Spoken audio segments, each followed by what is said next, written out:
لك والملك لا شريك لك لبيك لبيك اللهم لبيك لبيك لا شريك لك لبيك إن الحمد والنعمة لك والملك اللهم لبيك لبيك لا شريك لك لبيك إن الحمد والنعمة لك والملك لا شريك لك لبيك لبيك اللهم لبيك لبيك لا شريك لك لبيك إن الحمد والنعمة لك والملك لا شريك لك لبيك لبيك اللهم لبيك لبيك لا شريك لك لبيك إن الحمد والنعمة لك الله أكبر الله أكبر الله أكبر لا إله إلا الله الله أكبر الله أكبر ولله الحمد الله أكبر الله أكبر الله أكبر لا إله إلا الله الله أكبر الله أكبر ولله الحمد الله أكبر الله أكبر الله أكبر لا إله إلا الله الله أكبر الله أكبر ولله الحمد الله أكبر كبيرا والحمد لله كثيرا وسبحان الله بكرة وأصيلا. بسم الله الرحمن الرحيم. الحمد لله رب العالمين والصلاة والسلام على رسوله الأمين محمد وعلى آله وصحبه اجمعین. بینندگان عزیز و گرامی شبکه جهانی وصال حق، السلام علیکم و رحمت الله تعالی و برکاته. باز هم با ویژه برنامه رکن پنجم خدمت شما عزیزان و سروران هستیم. البته در این بحث جناب دکتر نور محمد عمرای عزیز را در کنار خود دارم. در آغاز سلام های خود و شما بیننده های عزیز را خدمت جناب دکتر تقدیم نموده ایشان را یک بار دیگر خیر مقدم میگویم. خیلی خیلی ممنون. بنده هم عرض سلام و تبریکات عید دارم، هم خدمت شما و هم خدمت دستاندرکاران شبکه و هم خدمت تک تک شما بینندگان عزیز که ما را همراهی میکنید در این ویژه برنامه‌های رکن پنجم و این روزها روزهای عید. انشاءالله که روزهای خوش و شاد و پر از ایمان و موفقیت داشته باشید. در خدمت شما هستم. تشکر. سلامت باشید جناب دکتر عمرای عزیز. بیننده های عزیز، البته میدونید که مراسم حج جریان دارد و وعده ما با شما این بود که مراسم حج را به خانه های شما خواهیم آورد. امروز هم اعمال و مراسم حج جریان داشت.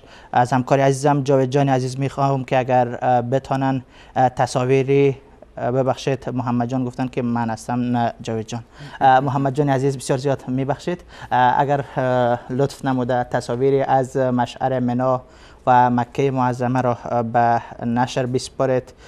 بله بیننده های عزیز، جانب راست تصویر مکه مکرمه است، بیت الله عتیق هست که حجاج گرامی در حال طواف هستند. البته این طواف را آن عده حجاج انجام می دهند که طواف افاضهشان را دیروز و شب گذشته نتوانستند انجام بدن، فلهذا آنها دارند طواف افاضهشان را انجام می دهند.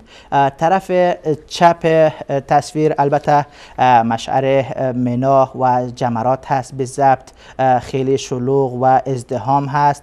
حجاج گرامی امروز بعد از زوال، یعنی بعد از اذان ظهر، با آغاز اذان ظهر رمی جمره امروز آغاز شده. از طرف صبح البته حجاج گرامی راحت بودن، چون در روز اول یعنی روز 10 ذوالحجه روز عید سعید قربان که تنها جمره کبرا یا جمره عقبه را سنگ می‌زدند، آن البته بعد از طلوع آفتاب روز عید آغاز می‌شد، اما رمی جمره در روزهای 11 و 12 و 13 ذوالحجه یا ایام تشریق، وقت این رمی بعد از زوال با اذان ظهر البته آغاز می شود که امروز هم با اذان ظهر مکه مکرمه رمی جمرات آغاز شده. البته فرق رمی جمره امروز و در ایام تشریق با رمی جمره روز عید در این هست که در روز عید تنها جمره عقبه یا جمره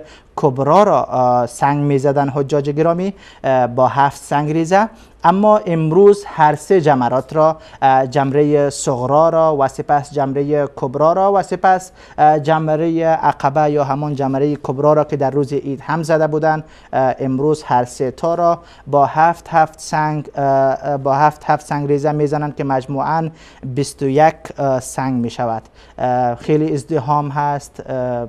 شما مشاهده میکنید که از اون طرف تصویر که حجاج دارن میآیند ازدحام خیلی شلوغ است. البته این رمی فکر میکنم در 4 منزل و در 4 طبقه جمرات از چندین طرف همزمان انجام می شود که توسعه خیلی بزرگ هست در جمرات توسط دولت عربستان سعودی در سالهای اخیر. البته این ساخته شده، حدود 7-8 سال قبل چنین سهولیت های نبود، بنابراین در وقت رمی جمرات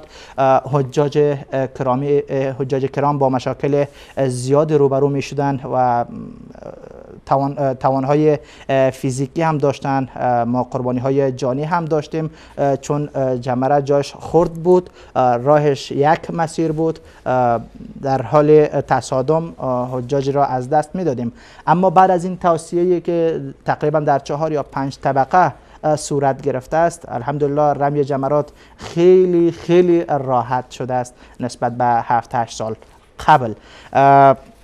ما ان شاء الله در خلال این برنامه تصاویر زنده از مشاعر می داشته باشیم. اعمال امروز که حجاج انجام می دهند تنها و تنها رمی جمرات هست و طواف افاضه آن عده حجاجی که طواف افاضهشان را دیروز انجام داده نتوانستند. بدون شک طواف افاضه در روز 10 ذوالحجه اولا هست، یعنی حجاج گرامی بعد از اینکه در روز 10 ذوالحجه و روز عید سعید قربان رمی جمره یا جمره کبرا را وقتی که با سنگریزه ها میزنند و سپس قربانی های خود را ذبح نموده موهای سرشان را کم و یا میتراشند و سپس میروند طواف افاضه میکنند.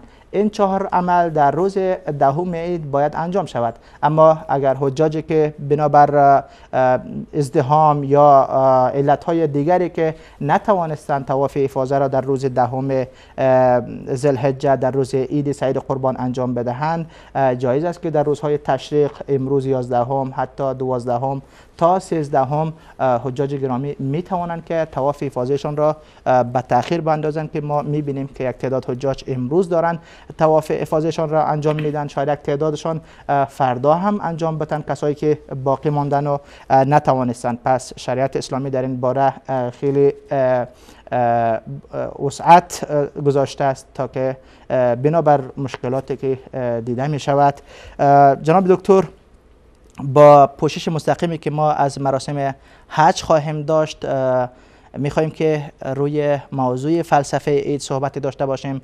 یقینا امروز هم چون 11 است، ایام تشریق است و ایام تشریق هم از ایام عید شمرده می شود طبق حدیث پیامبر اکرم صلی الله علیه و سلم که یوم النحر و ایام تشریق را عیدنا عید الاسلام گفتند و همچنین قربانی اگر کسایی که دیروز کردن نتوانسته بودن اجازه دارن، حق دارن که امروز قربانی بکنن، فردا بکنن. پس این هم دلالت می کند که روزهای عید قربان ادامه داره. ان شاء الله روی موضوع فلسفه عید هم صحبت خواهیم کرد. در ابتدا از شما میخوام بپرسم که حجاج امروز چیکار کردن؟ بسم الله الرحمن الرحیم، الحمدلله و الصلاة والسلام علی حبیبنا و مولانا رسول الله و علی آله و صحبه و من والا. الان ما در حج تقریبا مناسک عمده حج انجام شده. بله. مهمترین مورد عرفه بود که انجام بالکل. شد، بعد سفر به مشعر الحرام و نهایتاً به منا و رمی جمره عقبه بود که دیروز انجام شد و غالب حاجیان دیروز هم قربانیشون رو کردن، هم موهاشون رو کوتاه کردند یا تراشیدند و هم طواف افاضه‌شون رو کردند. افراد تعداد اندکی که اگر امروز طواف افاضه کنند و همونطور که ما در به اصطلاح مطاف شاهدش هستیم، بالکل. بیشتر عزیزانی هستند که آمدند فقط برای طواف کردن. بالکل. به هر حال عشق ایام حج همین دیدار خانه خداست و طواف به دور خانه خدا. در این لحظات بیشتر حاجی‌ها به اصطلاح بعد از ادای نماز ظهر که در منا غالبا ادا کردن میان جمرهشون رو میزنند. از صبح تا حالا استراحت میکردند، یک جمره رو میزنند، جمره به اصطلاح 3 تا جمره رو به اصطلاح میزنند و بعد از اون غالبشون یا برمیگردن به خیمه هاشون استراحت میکنند یا میرن به خانه خدا و تجدید دیدار میکنند، با خانه خدا طواف میکنند، دید و بازدید میکنند از حاجیانی که اونجا هستند. بیشتر اعمال منا امروز و فردا و پس فردا دیگه ما اعمال خاصی نداریم، فقط همین رمی جمره هست و بیشتر همون معانی که ما بهش اشاره داشتیم در ایام گذشته، معانی عید و معانی این تجمع بزرگ که اونجا هست، معانی وحدت اسلامی، معانی اجتماع امت اسلام در یک صحنه و در یک جا که این روزها به هر حال روزهای گرفتن جایزه و اعلام پیروزی بر شیطان و روز به اصطلاح عبادت و ذکر خداوند متعال هست برای این افرادی که از عرفه با باری از اجر و پاداش و با مغفرت از جانب خداوند متعال برگشتن که دیگه به هر حال روزهای مژده و شادی هست برای این عزیزان. تشکر. سلامت باشید جناب دکتر عمرای عزیز. میگذاریم حجاج گرامی را که رمی جمره خود را انجام بدن و آن عزیزانی که میخواهند طواف کنند طوافشون را انجام بدن. امروز البته گفتیم بر علاوه رمی جمرات کدام عمل خاصی از حج باقی نمانده. امروز هم روز رمی جمرات سه‌گانه است، فردا 12 نیز رمی جمرات سه‌گانه را انجام میدهند. اگر کسانی که خواستن تعجیل بکنن به همین 2 روز اکتفا میکنن میروند، خلاص حجشان تمام میشه. اما کسایی که میخواهن روز 13 را هم رمی جمره بکنن با نص آیت قرآن کریم که فمن تعجل فی یومین فلا اثم علیه و من تأخر فلا اثم علیه، کسی که در 2 روز تعجیل میکنه روز 11 و 12 رمی جمره را انجام داده حجش را تمام میکنه، هم حق داره، هیچ گناهی بر او نیست. و کسی میخواه روز 13 هم رمی جمره را انجام دهد چه بهتر، بالای او هم هیچ حرجی نیست. پس شریعت اسلامی اینجا هم وسعت را مد نظر گرفته. البته این رحمت و شفقت اسلام را آن عده حجاج درک میکنن و میفهمند که این شبها را در مینا سپری کرده باشند، برای اونها بسیار زیاد یک وسعت و یک رحمت بزرگ الهی است که برایشان اجازه داده که روز 13 را میخواهید بزنید، نمیخواهید بروید. میگذاریم اونها رمی جمره خود انجام بدن. میایم روی موضوع خودمان فلسفه عید میخوایم صحبتی داشته باشیم. جناب دکتر در ابتدا برای ما میشه بگویید که فلسفه عید یعنی چی؟ من و شما فکر میکنم موضوع شبیه این در مورد فلسفه حج رفته بودیم، یعنی جو کاملا منطقی فلسفی بود. امیدوار هستم که امروز هم همان گونه یک جو فلسفی و منطقی داشته باشیم. فلسفه عید یعنی چی؟ با توجه به این که فلسفه در میان علمای اهل سنت یعنی کمرنگ هست، بجای فلسفه البته دروس عید، پندهای عید، عبر عید، این گونه تعبیرها زیاد هست نسبت به تعبیر فلسفه. شما در لفظ فلسفه چی میزی دیدین؟ چی میخواین که اونجا هم خواستین با فلسفه حج عنوان گذاری کنیم، این بار هم خواستین با فلسفه عید، در حالی که ما میخواستیم دروس عید، عبر عید، مواعظ عید شبیه این داشته باشه. بسم الله و الصلاة و السلام علی حبیب و مولای رسول الله. در فلسفه من مبحث درس هایی رو که ما میتونیم استنباط کنیم رو مد نظر ندارم. من میخوام که ما در عمق یک عبادت و یک شعائر از شعائر دین بنگریم که معانی و مفاهیمی که در عمق نهفته هست و احیانا و خیلی وقتا از ذهن ما کنار زده میشه و ما اونا رو نمیبینیم به اون قسمت از شعیره اسلامی یا اون عبادت و یا اون به اصطلاح دستور العملی که خداوند برای ما گذاشته توجه داشته باشیم. برای ما خیلی ساده است که ما بفهمیم مثلا رمضان یک عبادت هست، عمق عبادت رو زود درک میکنیم. خیلی ساده است برای ما که حج و عمق حج و درس ها و عبرت هایی که در حج هست رو خوب زود درک کنیم و بهش برسیم. و ما در طی روزهای گذشته شاید 100 و اندی درس ها و عبرات ها فقط روی شبکه وصال حق شاید بیش از 100 ساعت ما روی مفاهیم و دروس حج رفتیم و بحث کردیم و هنوز خیلی حرفا برای گفتن باقی هست. اما عید احیانا یادمون میره که عید هم عبادتی است همسنگ با رمضان، عبادتی است همسنگ با حج. خب یعنی یه عبادت هست و برای عبادت رمضان ما از پیش آمادگی میگرفتیم، برای عبادت حج ما از پیش آمادگی میگرفتیم. نیاز هست که برای عبادت عید هم از پیش آمادگی بگیریم. یعنی عید مثل که ما برداشت زود هنگامی از عید داریم که شاید بازی، یک لهو لعیبی باشه، یک ساعتیری، یک تفریحی. کاملا اینطور نیست. عید یک مفاهیم خیلی عمیق داره و یک اهمیت خاصی داره که ما بهش اشاره خواهیم کرد که عید باید باشه. درست. و ما در امت‌هایی که عید نداریم اون امت‌ها رو به زوال هستند و برعکس از عید یک معنا و انرژی و طاقت مثبتی هست که در ما دمیده میشه. عکس این ما در اسلام حادثات بسیار سهمگینی داریم اما ایام غم و اندوه نداریم به هیچ عنوان. عجب. یعنی مثلا حادثه احد چقدر حادثه سختی بود برای ما، بدون شک. خب اما ما هیچ وقت در تاریخمون نداریم که آقا بیایید روز فلان رو از روز فلان تا روز فلان ما بیاییم چیکار کنیم؟ عذاب بگیریم. این اصلا وجود نداره در تاریخ ما مسلمان ها، در فرهنگ اسلامی ما مسلمان ها، در شریعت و دین ما نیست. هر کسی از این فرهنگ اشتباه رفت زنده به گور شد. به چه معنا؟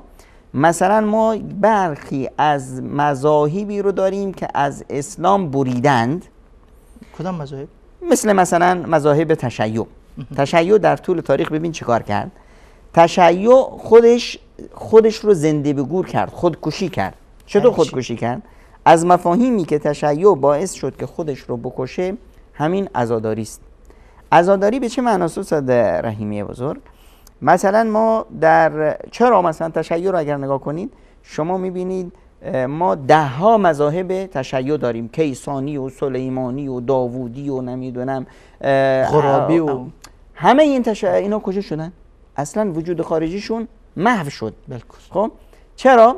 چون که اونا اومدن مثلا الان هم ما در مسیری که داریم الان این مذاهب اونایی که مونده است فعلی از تشیع اینها هم رو به زوال هست. برای چی؟ برای اینکه داره خودکشی میکنه.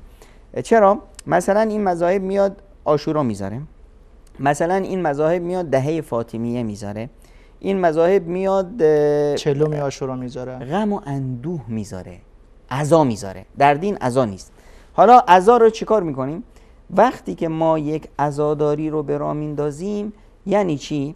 یعنی اینی که ما میگیم که ما توان این رو نداریم که واقعی که هست رو تغییر بدیم.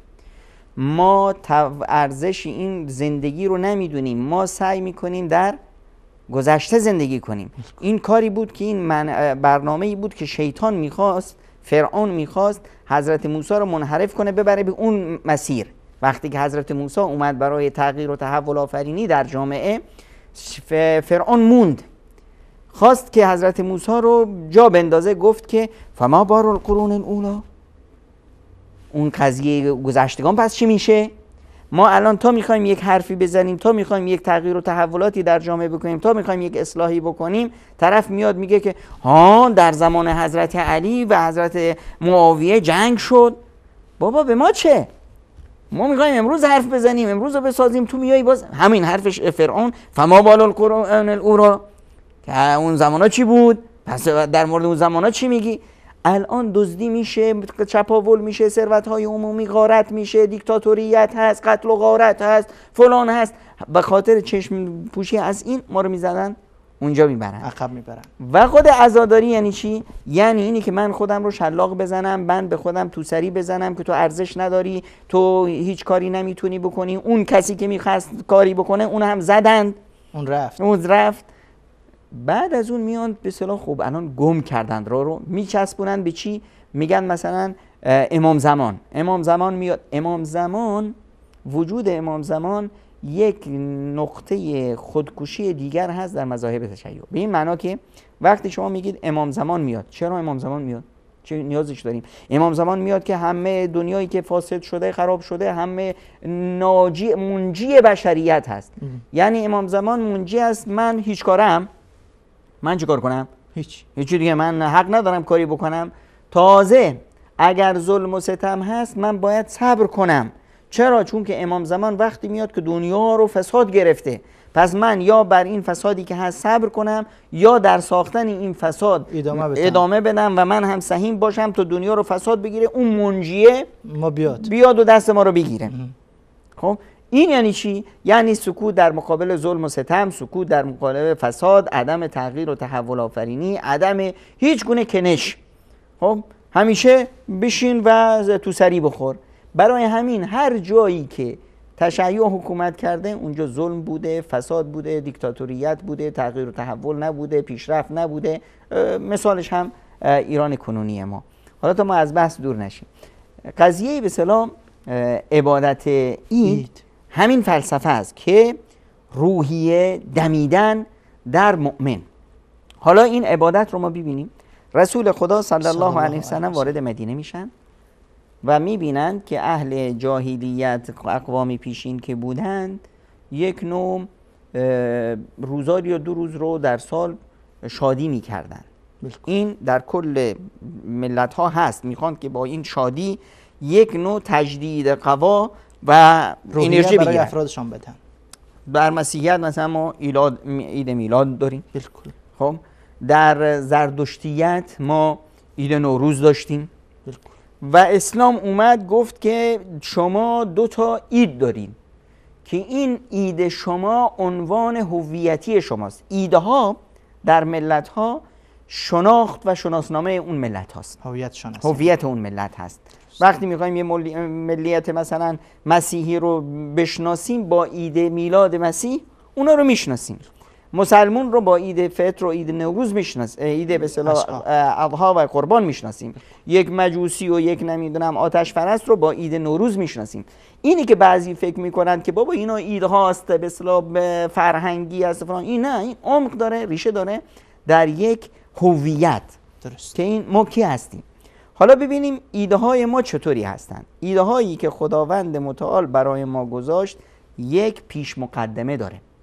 عید به اصطلاح فطر پیش مقدمش رمضان هست. یک رمضان عبادت، بعد از اون عبادت خداوند متعال به ما یک شادی میده. شادی چه هست؟ روز گرفتن جایزه این عبادت، روز گرفتن جایزه این عبادت و روز برداشته شدن اون به اصطلاح پایبندی های خاصی که در اون شد. یک نوع رهایی، یک نوع سعادت، یک نوع خوشبختی، روز خورد و نوش. درست. خب بعد ما هم وقتی میایم به هم دیگه تبریک میگیم، فوراً چیکار میکنیم؟ این عید رو گره میزنیم به اون عبادت. خب میایم به هم دیگه میگیم سلام علیکم، عید شما مبارک، طاعات و عبادات شما قبول، روزه شما قبول. وقتی که حج میاد، حج پیش زمینه و آمادگی گرفتن است برای عید قربان. عید قربان ما چی داریم؟ یک عرفه داشتیم، یک نمیدونم رمی جمرات داشتیم، قربانی داشتیم. اینا همش پررنگ کردن این مفهوم عید هست. حج اصلا چی بود؟ حج یا اشهر و معلومات بود. ذوالقعده رو داشتیم، ذوالحجه رو داشتیم، پیش رو محرم رو داریم. یک اشهر ماهای مشخصی هست. این ماهای مشخص در رمضان ما یه روز عید فطر داشتیم. در حج چون که ماه هاست ما در مقابل 4 روز عید داریم. بالکل. خب و این عید چه هست؟ قبل از این عید ما دوچار یک آزمایش بزرگ الهی که همون به اصطلاح سربریدن فرزند و جگرگوشه خودمان بودیم. خداوند این آزمایش بزرگ رو از ما برداشت، در مقابل این به ما یک گوسفندی رو عطا کرد که ما سر اون گوسفند رو میبریم، گوشتش رو هم میخوریم. بالکل. خب پس این یک شادی بزرگ، یک شکر بزرگ در مقابل این نعمت بزرگ خدایی، نعمت به اصطلاح نجات یافتن از اون آزمایش سخت سر زدن فرزند، نعمت بزرگ عرفات و تجدید عهد با خدایمون که الستو بربکم گفتیم بلا. خب و نعمت شادی بر پیروزی بر شیطان و کمال اظهار کمال بندگی. پس ما در عید به اصطلاح عید ما ریشه گرفته از یک عمق هست در عبادت ها. حالا همین عید ما در این عید چه داریم؟ شادی داریم، در این عید خوشحالی داریم بر همه این نعمت ها. در این عید یک نوع به اصطلاح در واقع این عید یک نوع راهکار برای زندگی است. اگر عبادت پیشین یک نوع راهکار برای ساختن قیامت ما بود، رمضان قیامت ما رو پربار میکرد، حج برای رسیدن به قیامت بود و مغفرت روز آخرت، عید انگار که یک نوع نیرو و انرژی است برای استمرار زندگی. وابتغی فیما آتاک الله دار الاخره ولا تنس نصیبک من الدنیا، که خداوند به مؤمن میگه که در این مسیری که میری این دنیا رو من برای تو مزرعه آخرت قرار دادم، کسب کن، به دست بیار اجر و پاداش برای آخرت. ولا تنس نصیبک من الدنیا، و یادت نره که از دنیا هم بهره ای برگیری. گویا که مؤمن در عبادت تلاش، در عبادتی که جسم ما روح ما با اون انس گرفته، نماز، روزه، زکات، در راه خدا بخشیدن، تلاش کردن فلان، اما هنوز روحیه ما با شادی که شادی هم نوعی عبادت هست هنوز شاید این انس رو نگرفته. خب خداوند متعال به ما میگه که مثلا شما وقتی که میخوای کسب کنید آخرت رو، یکهو خودتون رو نبازید تو عبادت، غرق نشید تو عبادت، هلاک نکنید خودتون رو. ولا تنس نصیبک من الدنیا، بهره‌ات رو از دنیا یادت نره، بهره‌ات رو از دنیا حتما بگیری. ما اینجا اومدیم بعد از 30 روز رمضان یک روز عید فطر داشتیم، بعد از یک چند ماه تلاش و حج آمادگی گرفتن برای حج، حرکت به سوی حج و این حرکت حج و عبادت حج و ادای مناسک، اومدیم چند روز عید میگیریم و در عین که عید رو داریم به اصطلاح قربانی رو داریم، رمی جمرات رو داریم، مفاهیم عید در ما تجلی میکنه. یعنی یک عید یک مفهوم عبادی داره. عید و ما در یک مظهری از مظاهر دین هست که مفهوم دینی داره که مثلا این نعمتی که خداوند متعال بر ما ارزانی کرده، این نعمت رو ما تموم کردیم، عبادتمون رو تموم کردیم. حالا که عبادتمون رو تموم کردیم باید شکر کنیم. شکر این عبادت چه هست؟ خداوند متعال قانون شکر رو قانون عملی انجام داده، قانون حرکی هست، حرکت تو شکر باید باشه، فعالیت باشه. شکر گفتمان نیست. خداوند متعال به آل داوود میفرماید و اعملوا آل داوود شکر، انجام بدید ای آل داوود شکر را. پس شکر یک چیز انجام دادنی هست، یعنی یک چیزی هست که من با زبان میگم، تبریکات عیدو میگیم، تکبیرات میگیم، ادای شکر میکنیم، در راهی بعد یک نوع حرکت هست، من در راه عید میرم، از یه راهی میرم تکبیرات میگم، از راه دیگه برمیگردم تکبیرات میگم، انگار که میخوام همه ی کوچه پس کوچه ها و همه ی دنیا خبر بشن که عید هست، همه ی جمادات خبر بشن که عید هست. یک نوع حرکت به اصطلاح جسمی هست که همدیگر رو به آغوش میگیریم، تبریکات میگیم. یک نوع حرکت احساساتی و شعور هست، لبخند میزنیم، خوشاباش میکنیم، دید و بازدید میکنیم، نمیدونم هدیه میدیم به همدیگه، هدیه میگیریم. همه اینها از مفاهیم عبادی عید هست. درست. یک مفاهیم دیگه ای در عید هست که معنای انسانی عید هست، که انسانهای فقیر، ثروتمند، همه با هم با نوعی از رحمت، با نوعی از شفقت، با نوعی از دوستی رفت و آمد میکنن و همه میدونن که من عمل صالحا فلنفسه. الان هر کسی سعی میکنه که من هر کار خوبی بکنم اجر و پاداشش، بازگشتش به خود من، انعکاسش در خود من تجلی میکنه. تشکر جناب دکتر. اجازه بدین همکاری عزیزمان محمد جان اشاره میکنن که مهمان عزیز را از مشعر منا با من و شما و با بیننده ها وصل کردن. اجازه میتین صداشون رو بشنویم؟ به نظر شما کی باشن؟ غالبا استاد انصاری باشن. کدام انصاری؟ استاد شیخ مجیب انصاری که بیشتر لطف دارند بر ما. از میبینیم که کی هستن.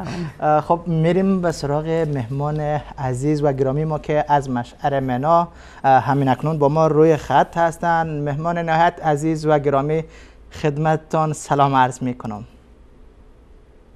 تشکر، سلامت باشید.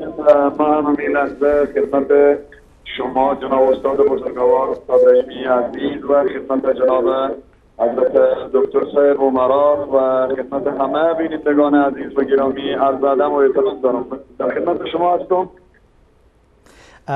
و علیکم السلام و رحمت الله و برکاته. تشکر جناب مولانا مجیب الرحمن انصاری که در این وقت ازدحام و شلوغی مشعر منا و جمرات بر ما و بیننده های عزیزی که همکنون صدای ما را میشنوند و تصاویر ما را میبینند و همچنین تصاویر زنده مشعر منا را میبینند، تشکر از شما که برای ما وقت دادید جناب مولانا صاحب. البته گله های ما باقی است، یادتان باشه. صدای شما رو من متوجه نشدم، چی فرمودید استاد بزرگوار؟ گفتم تشکر از این که برای ما وقت دادین. سلامت باشید. لطف شما هست. سپاسگزارم شما و همه دوستان و عزیزان در سال آینده انشالله که به تکمیل مبارک و مقدس به مشاعر مبارک و مقدس برسانه همه بینندگان عزیز و گرامی. آمین. ما همین لحظه رو به طرف جمرات روان هستیم که انشالله جمره اولا و وسطا و جمره عقبه زده باشه. یک چیزی به جمرات ماندیم در جمع دوستا و بزرگا و حجاجی که از سرزمین اروپا تشریف آوردن، با اینها همراه و همگام هستیم. در خدمت شما اگر سوال خاصی داشته باشید. تقبل الله منا و منکم. جناب مولانا شما گفتین که فعلا در راه جمرات هستین، درست است؟ بله بله بله. از صبح تا حال حجاج گرامی چی کردن در مشعر منا؟ شما میدونید که روز اول که دیروز باشه، روز اول عید و روز دهم ذوالحجه عقبه قبل از ظهر زده میشه. امروز روز دوم جمعه جمعرات بعد از ظهر زده میشه و بعد از زوال آفتاب میبینیم که مردم گروه دست رو به طرف منا راهی هستن، همه با شعارهای الله اکبر الله اکبر لا اله الا الله والله اکبر الله اکبر لا اله الا الله الله اکبر ولله الحمد و همچنین تلبیه گویان لبیک اللهم لبیک لبیک لا شریک لك لبیک ان الحمد والنعمة لك والملک، با یک شور و شوق و با همون عشق و علاقه و محبتی که دوستا سالها در آرزوی این بودن که در قدمگاه ابراهیم علیه السلام قدم بزنند و او سنتی که ابراهیم علیه السلام اجرا کرد اینها اجرا کنند و او دشمنی که ابراهیم علیه السلام زد اینها او را بزنند. امروز بعد از زوال ما مشاهده میکنیم تا به این لحظه خواهر، برادر، پیر، جوان و عرب و عجم بالاخره با همان شوق و علاقه و که سرچشمه از ایمان و از نورانیت میگیره، همه با تسبیح و تهلیل پروردگار عالم رو به طرف زدن دشمن هستند که در این لحظه ما هم در حالت نزدیک شدن به جمرات هستیم. بسیار خوب جناب مولانا، قبل از اینکه شما به جمرات برسید میشه برای ما از اجوای ایمانی و لحظه های ایمانی که شما شاهدش بودید امروز و الان که در راه رفتن به سوی جمرات هستید برای ما حکایت کنید؟ طبعا شما بهتر میدانید که یک انسانی که 40 سال 50 سال لحظه شماری کرده و او از لحاظ اقتصادی روپیه ریال یا بالاخره افغانی از راه حلال جمع‌آوری کرده و ساعت و ثانیه عمر شمارش میکرده تا اینکه به این سرزمین برسه. و الان فکر کنید که بعد از 40 سال یا 50 سال انتظار در این سرزمین امروز وصل شده به او محبوب خود و چیزی که دوست داشته و طبعا چشمان پر از اشک و هم اشک شوق و دلها پر از نور ایمان هست و همه تمام فکر و ذهنشان اینه که چگونه بتوانند الله را از خود راضی کنند و چگونه بتوانند اون تفکیراتی که در گذشته صورت گرفته اونها را از خود دور بسازند و چگونه بتوانند با این دشمنی که قرآن میگه این لکم عدو مبین، دشمن واضح و آشکارای شما، چگونه دشمن را ناامید کنند و چگونه دشمن را بزنند.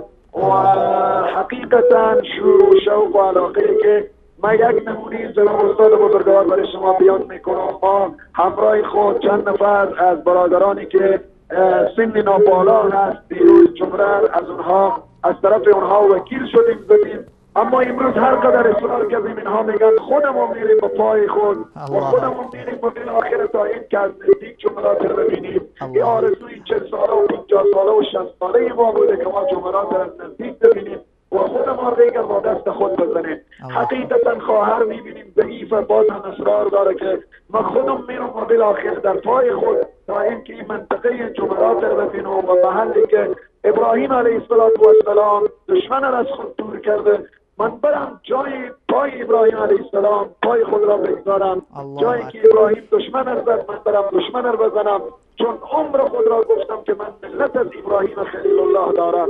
به هر حال زن و مرد و پیر و جوان و خصوصا بالاخص که من با کاروان برادرانی که از اروپا تشریف آوردن که حقیقتا ما وقتی شور و شوق و محبت و عشق و علاقه از اینا به این عبادت میبینیم حقیقتا خود ما به تعجب وادار میشیم که سبحان الله یک خواهر و برادری که در قلب کفر زندگی کرده امروز چقدر عاشقانه و چقدر محبانه در این سرزمین قدم بگذاره و قدم برمیداره و چشمانش پر از اشک و گریه میکنه و او اشکم اشک شوقیه که از چشمانش جاری میشه. الله اکبر الله اکبر. جناب مولانا صاحب میشه برای ما در مورد احساس امنیت که حجاج گرامی امسال دارن، آیا آنها واقعا با اطمینان خاطر با اطمینان قلب مراسم حج را تا این لحظه انجام و سپری نمودن یا چیزهایی وجود داشت؟ الحمدلله الحمدلله. همانطوری که الله سبحانه و تعالی میفرماید و من دخله کان آمنا، کسی که داخل این سرزمین بشه در امن و در امان هست. الحمدلله مراسم به خوبی به زیبایی سپری شده در امن و در امنیت. وقتی میبینیم خدمات پلیس و خدمات موظفینی که به خاطر امنیت تعیین شدن و گماشته شدن حقیقتا آنقدر خوشحال کننده است، آنقدر خوشحال کننده است. در مسیر ما همین لحظه که می‌بینیم چون هوا کمی گرمتره پلیس به دست خود آب داره بر روح اشخاصی که اونها گرمی کردن آب سرد میپاشانند و اشخاصی که تشنه‌اند برای اونها آب میدهند و اشخاصی که ضعیفند دست اونها را میگیرند. و صحنه جالبی جناب استاد بزرگوار برای شما گفته کنم که این بسیار واقعا جالبه که به چشم سر دیدیم. پدر موسفیدی در راه نشسته بود در مسیری که هیچ امکان نداشت کسی بشینه، یک پلیس آماده پای اون موسفید در میماله و حالتی داره که آب سر در باری پاهاش میریزه با پدر موسفید. و حتی من تصویر از این گرفتم، حتی میشه که این تصویر من برای شما بفرستم که برای دوستانشان بدیم که تصویر جالبی بود که من سبحان الله هم پلیس در خدمت مردم، هم پلیس این که اگر حاجی خسته بشه دست از اون میگیره، موظفین با اخلاق کامل با مهر و محبت، با صمیمیت خاص. هر حاجی که میبینیم اظهار این را داره که سبحان الله چقدر موظفین و خادمین حرمین الشریفین در خدمت مهمانان الله سبحانه و تعالی قرار دارد. تا به این لحظه امنیت این سرزمین دشمن شکن بوده و دشمنان این سرزمین قلبهای اونها را تکه تکه کرده که حج این سال الحمدلله به خوبی و زیبایی سپری شد. عرفات بدون مشکلات الحمدلله سپری شد. جمعرات دیروز و امروز الحمدلله به زیبایی و مقبولی سپری میشه و تا به این لحظه خود ما شخصا در همین مسیری که روان هستیم و در جایی که روان بودیم هیچ مشکلی ندیدیم. امنیت کاملا برقرار، راحتی و حجاج کاملا اظهار رضایت و اظهار خوشحالی میکنند. الحمدلله. جزاکم الله خیرا. تشکر جناب مولانا مجیب الرحمن انصاری که از وقت گرانبها و پرمصروفترین اوقاتتان، واقعا خیلی ازدحام است، شلوغی هست. صدای شما هم دلالت به همین میکرد که اطراف شما چقدر ازدحام و شلوغ هست. تشکر از شما که لحظه ها و اجوای ایمانی حجاج گرام را برای بیننده های ما نقل کردین. واقعا خیلی مؤثر بود، تاثیرگذار بود. ما هیچ شک ندارم با شنیدن این صحبت های جالب و دلانگیز شما اشکهای هزاران بیننده ما جاری شده است بدون شک. تشکر از شما. از این زیاد وقت شما را نمیگیریم. بخیر بروید به سوی رمی جمراتتان. البته من و جناب دکتر نور امرای عزیز که کنار من نشستن، محمد جان، فرید جان و جاوید جان که در همین لحظه خدمت ما و بیننده ها قرار دارند و تمام بیننده های عزیز گرامی شبکه جهانی وصال حق که همکنون صدای ما را میشنوند، تصاویر ما را میبینند و تمام امت اسلامی را از دعای خیرتان فراموش نکنید، بخصوص ملت رنج دیده افغانستان را. ما هم سلام های این کاروانی که همراه ما هستند، جمع دوستا و بزرگان، خدمت شما و خدمت همه عزیزان و بزرگوارانی که خدمات شباب روزی در وصال حق دارند، خدمت همه عزیزان عرض سلام و ادب و احترام دارم. موفق باشید، مطمئن باشید که در دعای هر عزیز و حاجی که وصال حق در میبیند در حق شما دعا کرده و الله سبحانه و تعالی شما موفق و پیروز داشته باشه. بارک الله فیکم. اگر خدمتی نباشه که ما بریم نزدیک شدیم دیگه که دشمن رو بزنیم. بفرمایید. جزاکم الله خیرا. بفرمایید. سلام علیکم و علیکم السلام و رحمت الله و برکاته. فی امان الله. خدا حافظتان. بیننده های عزیز، صحبت بود با جناب مولانا مجیب الرحمن انصاری که همین لحظه داشتن به سوی جمرات می رفتن تا جمرات سیگانه را با سنگریزه ها بزنن. گفتن با کاروان حجاج مهاجر افغانی البته که از اروپا تشریف آوردن همراهشان بودن. از اجوا و لحظه های ایمانی آنجا صحبت کردن. گفتن بعضی بزرگسال های بود که ما دیروز نیابتا از طرف آنها رمی جمره را انجام دادیم که البته در رمی جمره کسانی که مشکل دارن، مشکل صحی دارن، نمیتوانند بروان خودشان رمی جمره را انجام بدن، میتونن که حاجی دیگری را نایب خود قرار بدن، سنگریزه های خود را برای او بدهند و او از طرف این وکیل شود و رمی جمرهشان را انجام بدهند. گفتن دیروز البته ما نایب شده بودیم از طرف بعض برادرها و خواهرهایی که بزرگسال بودن، ضعیف بودن، نمیتونستن، اما امروز اصرار زیادی کردیم که ما از طرف آنها وکیل شویم و رمی جمرهشان را انجام بدیم. اما شوق و عشق و علاقه‌ای که آنها با این مشاعر داشتن، گفتن نه، امروز ما خودمان حتما میریم تا این سرزمین مبارک را با چشمان خود ببینیم، این مشعر مبارک را با چشمان خود ببینیم و با دستان خود رمی جمره را انجام بدیم. البته در مورد اجوای امنیتی و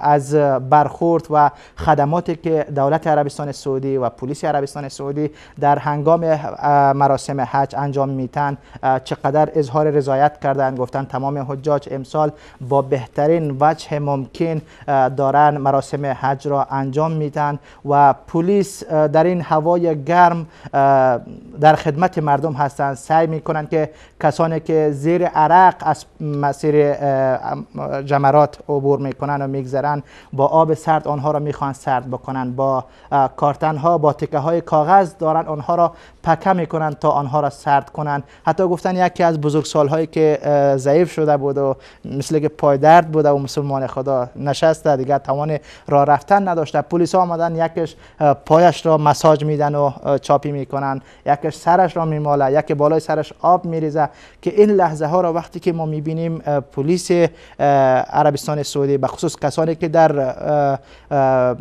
مشاعر مقدسه موظف هستند تا مهمانان خداوند را میزبانی کنند و خدمتگزاری کنند، واقعا خدمات آنها را وقتی که آدم میبینه همان انما المؤمنون اخوه، همان ایثار، قربانی، هم دیگر پذیری و برتری دادن یک دیگر بالای خود، این همه اجوای ایمانی جناب دکتر واقعا شما هم بارها شاهد چنین صحنه ها بودید. چقدر دلانگیز است، چقدر اشک انسان از شوق با دیدن این صحنه ها میریزد.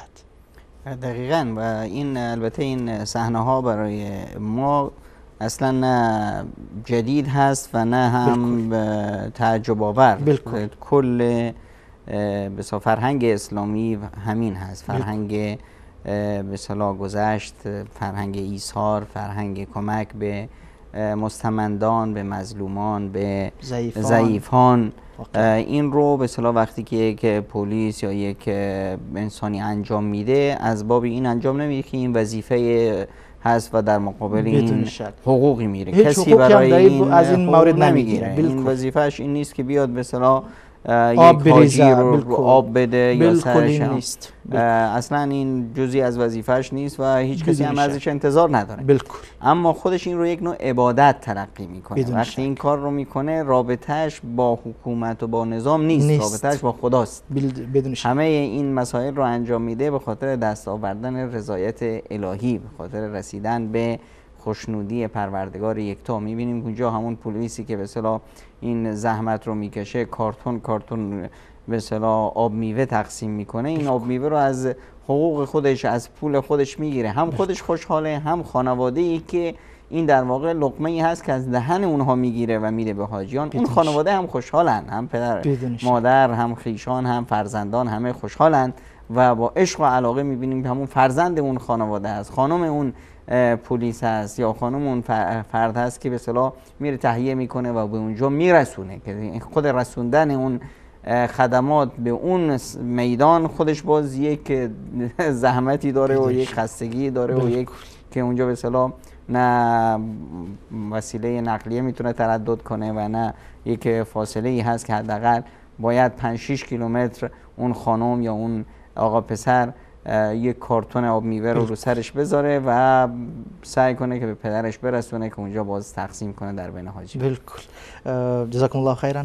تکبیر بگوییم همراه به بیننده ها. بیننده های عزیز زمزمه کنید تکبیر را، روزهای تشریق هست. البته با صدای بلند. با صدای بلند. بله.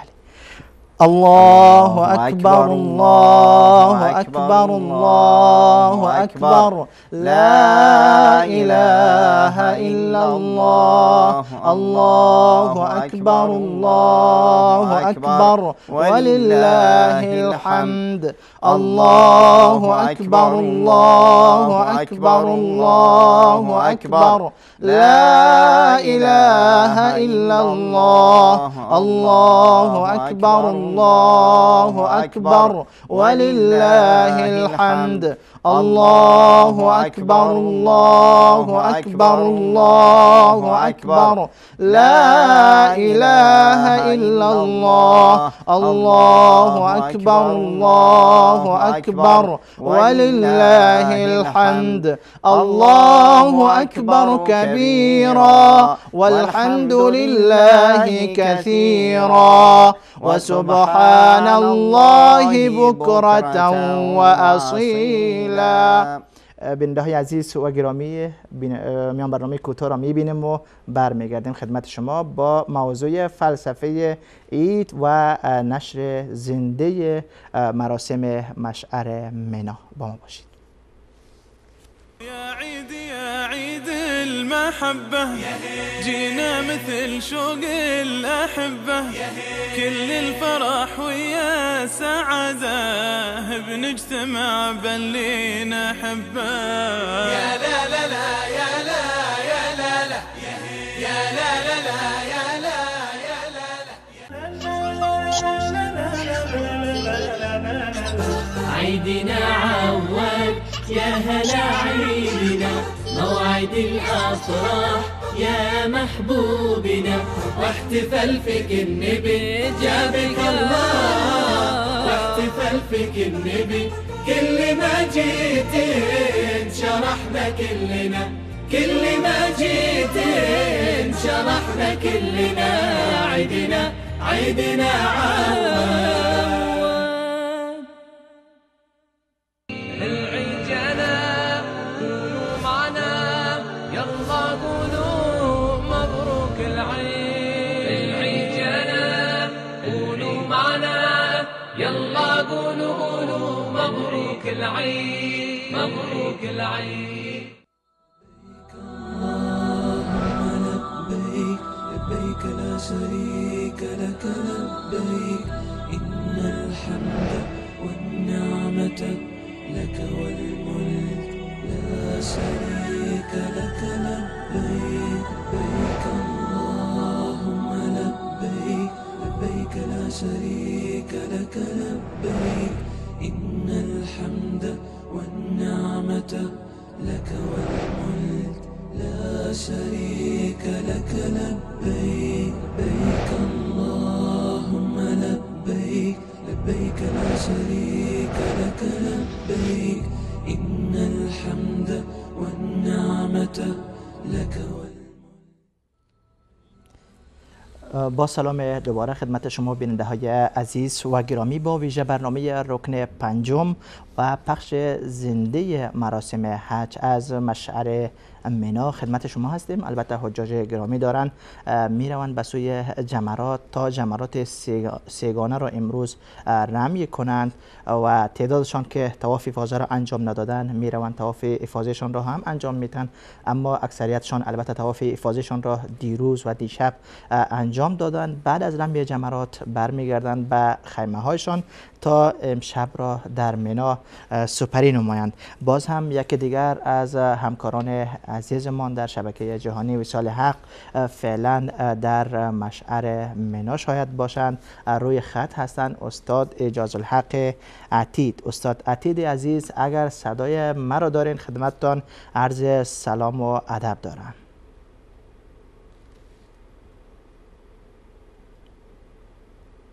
بله فرید جان، ما صدای استاد عتید را نداریم. بله سلام علیکم و رحمت الله. السلام علیکم و رحمت الله جناب استاد بزرگوار. جاوید جان، ما صدای استاد عتید را درست نداریم، صدایشان واضح نیست. میشه؟ بله سلام علیکم استاد عتید عزیز، چه حال دارید؟ خوب هستید؟ بله من صدای شما را دارم استاد، شما ان شاء الله که صدای من را داشته باشید. بله حالا صدایتان خوب شد. خدمتتان عرض سلام و ادب دارم. البته در کنار من جناب دکتر نور محمد عمرای عزیز هم حضور دارند که خدمتتان عرض سلام و ادب دارند. سلام من هم برای جناب دکتر فیلبر سانین و همه همکاران شبکه جهانی وصال حق سلام و احترامات خود تقدیم میکنم. امیدوارم که روز دوم عید با خوشی سپری کرده باشیم. الحمدلله روز دوم عید ما و جناب دکتر با بهترین وجه داره میگذره، خصوصا در میان شما حجاج گرامی و همچنان بیننده های عزیز شبکه جهانی وصال حق. از این کرده جای سپری کردن خوبی برای عید نداریم جناب دکتر. استاد عتید عزیز بله میشه بگویید که فعلا در کجا تشریف دارید؟ فعلا در منا هستیم، پایینتر از مسجد خیف. دیگر ساعت پیش رفته بودیم برای ادای جمرات ثلاثه که اونجا خیلی یعنی بعد از نماز ظهر دیگر حجاج داشتن کم کم میرسن دیگر به طرف جمرات. دیگر ما هم ساعت پیش به طرف جمرات رفتیم و هر سه جمله را به اصطلاح مراسمش انجام دادیم. دوباره برگشتیم و فعلا نزدیک مسجد خیف هستیم. شما رمی جمره را انجام دادین؟ بله بله، جمرات هر سهش انجام شد و فعلا برگشتیم به سوی خیمه هایی که هست. بسیار خوب. به سوی خیمه ها روان هستیم.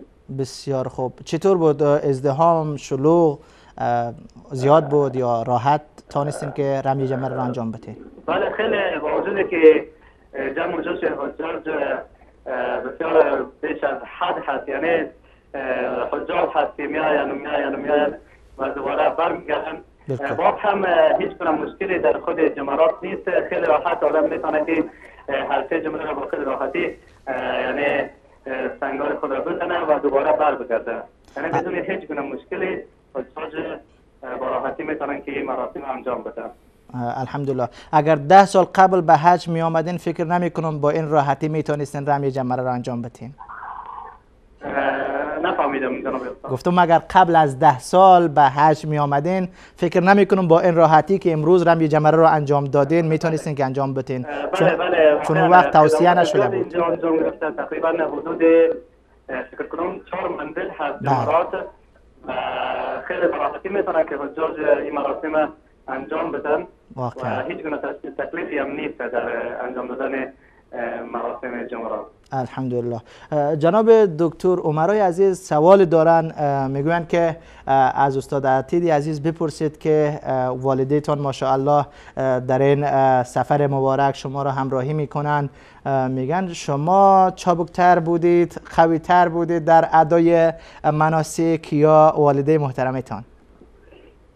والله اگر برای طلاب یک سخن دیگر بگم شاید قبول نکنین. قبول میکنیم هر چی که میگی. قدرم سال خورده نیستن، اما در تمام مناسک حج که بود اونا از من قوی‌تر بودن، تا که اونا رو من حتی گم میکردم و اونا پیش از من میرفتن و من در عقب میماندم دیگه. اونا دوباره پیش من میامدن و مرا میبودن. نمیفهم که من برای از اونا محرمیت میکردم یا چه قسم، یعنی همکاری میکردم. یعنی اونا ماشاءالله خیلی قوی‌تر و بسیار با انرژی قوی اونا همه مناسک انجام دادن و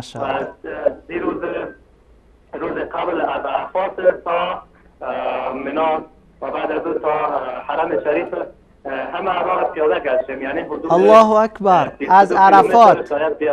از عرفات تا مزدلفه، از مزدلفه تا منا، از منا بعد از او به حرم شریف همه را پیاده گشتیم. الله اکبر. ماشاءالله بسیار انرژی هستن الحمدلله. جناب دکتر شنیدین؟ گفتن از عرفات تا مزدلفه، از مزدلفه تا منا، از منا تا مکه مکرمه همه را پیاده گشتن. چیزی حدود تقریبا 20 کیلومتر. بدون شک 20 کیلومتر هست، بدون شک. این همه را با پا گشتن. باور میکنید؟ خیلی از حاجیان این کار رو میکنند یا شاید قریب اتفاق حاجیان این مسیر رو پیاده طی میکنند، چون که منتظر ماندن اتوبوس ها و مثلا وسایل نقلیه اصلا وقتگیر است. شنیدین که گفتن ماشاءالله والده محترمشون گفتن از خودم جلوتر میرفتن در هر جا. قاعدتاً چون استاد اجاز خودشون ماشاءالله خیلی قوی هستن. ماشاءالله. جزاکم الله خیرا استاد عتیدی عزیز. شما امشب را انشاءالله در خیمه های مینا سپری خواهید کرد، درست است؟ بله امشب در منا هستیم و فردا هم جمرات ثلاثه رجم میکنیم. بعد از او اگر کسی که تعجیل داشت که اون میره طرف مسکن خود، اگر کسی که تعجیل نداشت کسی شب دیگه هم در بسیار خوب. شما بسیار خوب.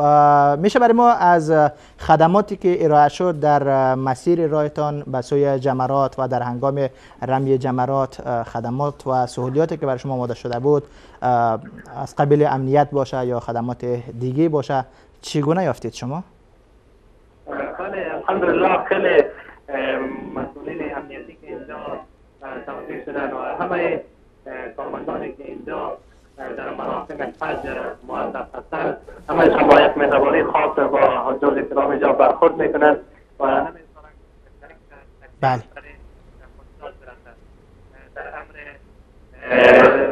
امر با وجود آوردن تفصیلات برای حجاج و همچنان کنترل وضعیت واقعا ماشاءالله نیروهایی که اینجا هستند شبانه روز تمام میکنند تا مشکلی برای حجاج در اتفاق نیفتد. واقعا از مسئولین که اینجا این خدمات انجام میدن من خودم من حیث یک شخصی که به حج آمده و طبعا حج هست خوشحالم و انشاءالله که الله تعالی حج کنند. بسیار خوب. تشکر استاد اجازه عتید که از مشعر منا با ما بودید. تشکر از شما همکار عزیزمان در شبکه جهانی وصال حق. البته از دعای خیرتان ما و جناب دکتر و دستاندارکاران شبکه و تمامی بیننده های عزیز و گرامی شبکه جهانی وصال حق را از دعاهای خیرتان فراموش نکنید. انشاءالله ما هم برای ما دعا کنید. ما دعا داریم و روز سوم عید هم انشاءالله. تشکر. سلامت باشید. خدا حافظتان استاد عتیدی عزیز. بله، صحبت داشتیم با استاد اعجاز الحق عتید از همکاران عزیزمون در شبکه جهانی وصال حق که الحمدلله امسال ایشان با والده محترمشان مشرف به سفر حج، به این سفر مبارک شدن و از راحتی اعمال مناسک حج و خدماتی که را همیشه بدون شک تمام حجاج گرامی راضی هستند، رضایت نشان میدهند. تا هم اکنون البته هیچ نوع شکایتی از طرف ایشان در هیچ موردی شنیده نشده و از خداوند متعال دعا میکنیم که مراسم حج را که 2 روز دیگه آن باقی مانده با همین صلح و صفا و امنیت و استقرار و ثبات سپری شود. جناب دکتر، شنیدین صحبت های استاد عتیدی عزیز را. ایشان نیز اظهار رضایت کردن از خدماتی که را همیشه، از امنیتی که اونجا گرفته شده، از برخورد پلیس هایی که اونجا در خدمت حجاج هستند. شما هم گفتین که آنها این خدمات را یعنی مافوق حقوقشان است، این ارتباط به وظیفهشان نیست. وظیفهشان در جایی که مشخص است که جای 2 قدمشان است اونجا باید استاد باشن، هیچ حرکتی نکنن، نظرشان بالای حجاج باشه. وظیفهشان فقط همین است. اما این که این خدمات انسانی دیگر را انجام میتن، این را فقط به خاطر ارتباطی که با پروردگارشان دارن و این را عبادت دانسته انجام میتن. دقیقاً. و در همچنین مواردی حالا ما حج خودش یک مدرسه ایمانی است بر اخلاق. فلا رفث ولا فسوق ولا جدال فی الحج. یعنی در کل این مسیر همش برادری است، محبت هست، عطوفت هست، رسیدگی به همدیگه است، ایثار هست، گذشت هست، تفانی است. اینها را هر حاجی در قبال کل جمهور به اصطلاح حاضر اونجا وظیفه خودش میدونه. هر کسی که اونجا وجود داره فکر میکنه که من مسئولم در قبال امنیت و آسایش دیگران. این هست که این باعث میشه که در یک همچنین جمع گسترده‌ای، حالا شما ببینید در یک نمیدونم بازی فوتبال در فلان جا تماشاچی‌ها جمع میشن، تعدادشون چه هست؟ 10,000 20,000 30,000 نفر و به 100,000 نمیرسن. حالا 100,000 هم برسه میبینیم که چقدر دعواها میشه، کشت و کشتارها میشه، نمیدونم بد و بیرا گفتنها میشه، گلو به گلوی همدیگر رو بگیر و مشت بزن و لگد کوب کردن و فلان و پلیس و گارد و همه اونجا میان برای به اصطلاح این جنجال ها رو تموم کردن و جلوگیری اینها. در حالی که در حج نزدیک به 4 میلیون فرد الان جمعیت اونجا حضور داره و شما یک مورد درگیری و فساد و بگو مگوی رو مشاهده نخواهید کرد، یک مورد فساد اخلاقی رو مشاهده نخواهید کرد و این خودش نشان بیانگر چه است؟ بیانگر این محبت و این چون اونجا رابطه ی هر فرد با خداش هست. اونجا هر یکی احساس میکنه که من در قبال عبادت هم با خدام مسئولم و در قبال به اصطلاح از چهره دیگه عبادت این هست که من با خلق خدا خوب باشم و به اصطلاح از راه خلق خدا به خدا برسم. تشکر. سلامت باشه جناب دکتر عمرای عزیز. شما داشتید در مورد فلسفه عید صحبت میکردید و فکر نمی کنم که فلسفه عید را بتانیم در یک جلسه تمام بکنیم. میخواهید موارد دیگه را اشاره بکنید؟ فلسفه عید واقعا یعنی یک چیز گسترده است. معانی و تأثیری که فی عید بر ثروتمندان داره، بر فقیران داره. عید اصلا یک مدت زمان معین هست. درست. جالب اینجاست هم هست که عید به اصطلاح جزئی از زمان هست، یک روزهای معینی هست، وقتش معین است، روز دیگری رو ما بیایم عید قرار بدیم. نه، این روز معین هست و به خصوص روز عید به اصطلاح اضحی، عید قربان. عید قربان رو خداوند طوری به اصطلاح برنامه ریزی کرده که گویا این عید نقطه تحول سال هست. ما در عید به اصطلاح فطر خب یه عیدی هست که در میان سال میاد و که به اصطلاح فلسفه خودش رو داره و مفاهیم خودش. اما در عید قربان اجتماع عید قربان اجتماع به اصطلاح حضور رساندنش واجب هست، همه باید اونجا باشند و این همین به اصطلاح مناسک حج این رو مهیا میکنه. احتمال داره حالا یه وقتی بشه یه صورتی به وجود بیاد که مثلا کل بشریت نتونن حرکت کنن و عید فطر مثلا برگزار نشه، اما عید به اصطلاح قربان امکان نداره چون که بسته است به حج و این حتما صورت میگیره، این تجمع بزرگ به وجود میاد، این یک نیرو میگیره، انسان یک انرژی میگیره برای سال جدید. ما در 2 سال داریم، در بین این 2 سال عید رو داریم. عید چه کار میکنه؟ انرژی به اصطلاح سال پیش رو، انرژی مثبتش رو میگیره، انرژی منفی که همون گناهان و زشتی ها باشه همه ذوب میشه، از بین میره. با یک انرژی 1 سال کامل ما وارد 1 سال جدید میشیم، با یک انرژی و توان جدید وارد این عبادت میشیم. مفاهیم اجتماعی این عید برای کودکان، برای ضعیفان، برای بزرگان، برای خانم‌ها، برای آقایون، برای خود جامعه، برای گناهکاران، حتی برای گناهکاران و کسایی که به اصطلاح با خدا مشکل دارن این مشکل حل شد. کسانی که در بین همدیگه با هم مشکل دارن، با همون به آغوش گرفتن همدیگه، حلالیت طلبیدن، حلال کردن همدیگه، همه این مفاهیم حل میشه. ببینید شما در طول سال شاید از یکی خیلی عصبانی باشید، نتونید اون رو به اصطلاح ببخشید. اصلا عصبانیت و نتونستن بخشیدن یعنی چی؟ یعنی اینی که من یک اتهام بسیار بزرگی رو بر طرف مقابل دارم و این برگرفتن یا به دور انداختن این اتهام برای من امکان پذیر نیست. در جوی که عید ایجاد میکنه، یک جوی ایجاد میکنه که عذر تراشی ها میشه.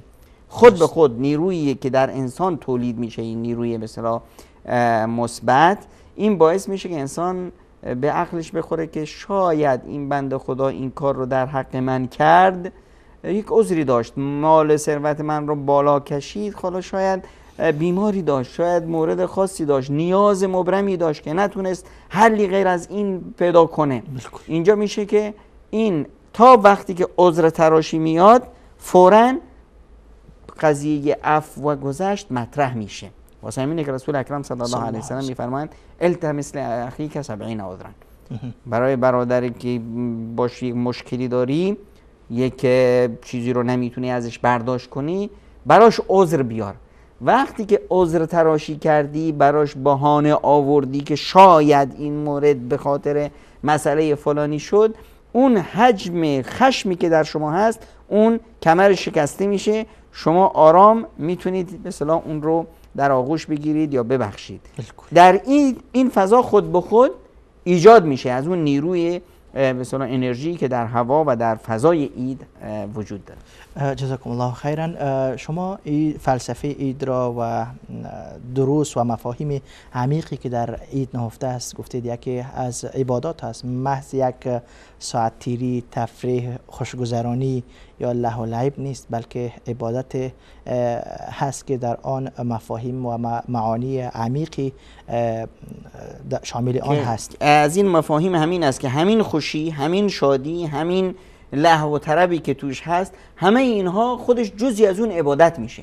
خود همین شادی، همین خوشی ها، همین نمیدونم تقسیم شیرینی، همین در آغوش گرفتن همدیگه، همین لبخند زدن به همدیگه، شاد کردن همدیگه و شاد بودن، دید و بازدیدها، همه اینها میشه عبادت. الله اکبر.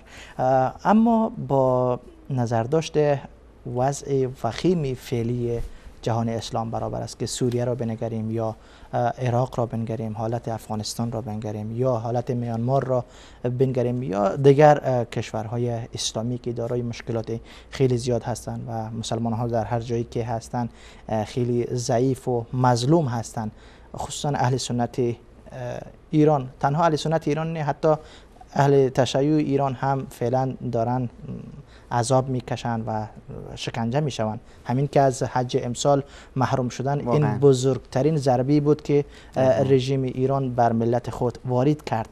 آیا با این حالت دگرگونی باز هم نیازی هست که ما عیدی داشته باشیم؟ اسلام باز هم میاد برای برگزاری این مراسم و این عید اصرار دارد. این اصرار چی معنا دارد؟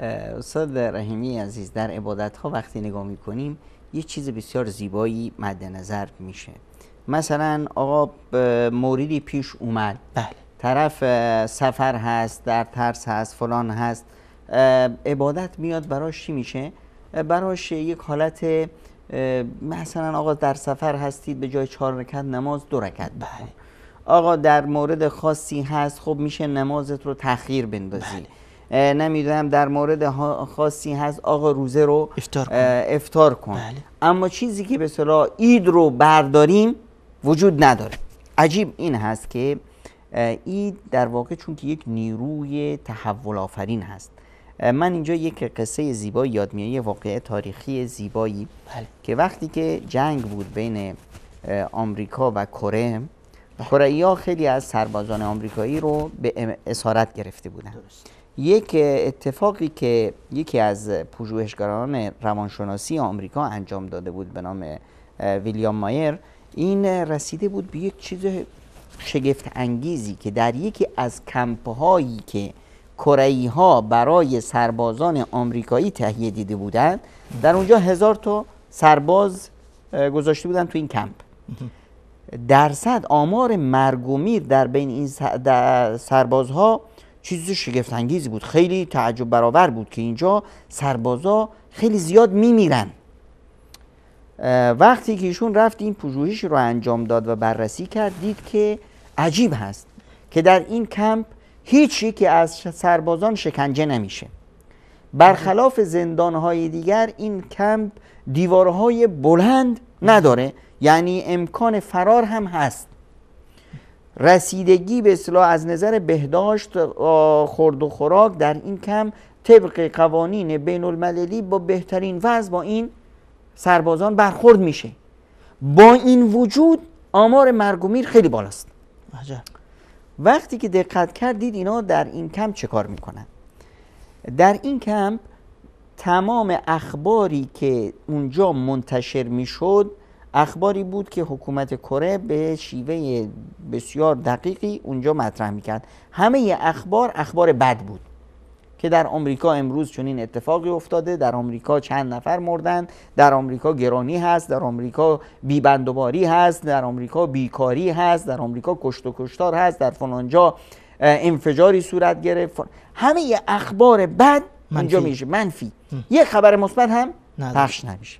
یه مورد این رو ملاحظه کرد. یه مورد دیگه این که اینا قانونی گذاشته بودند که هر یک از سربازان صبح روز که صف صبحگاه میشه بلند بشه جلوی دیگر رفیقاش بیاد تعریف کنه از یک خیانتی که کرده در حق دوستی عزیزی، پدر مادری، خواهر برادری که از عزیزان یک خیانتی کرده، یک ظلم و ستمی کرده، این رو بیاد در سر ملأ این رو در جلوی همه بیان کنه که من چنین خیانتی در حق به اصطلاح همسرم یا فلان شخص انجام دادم.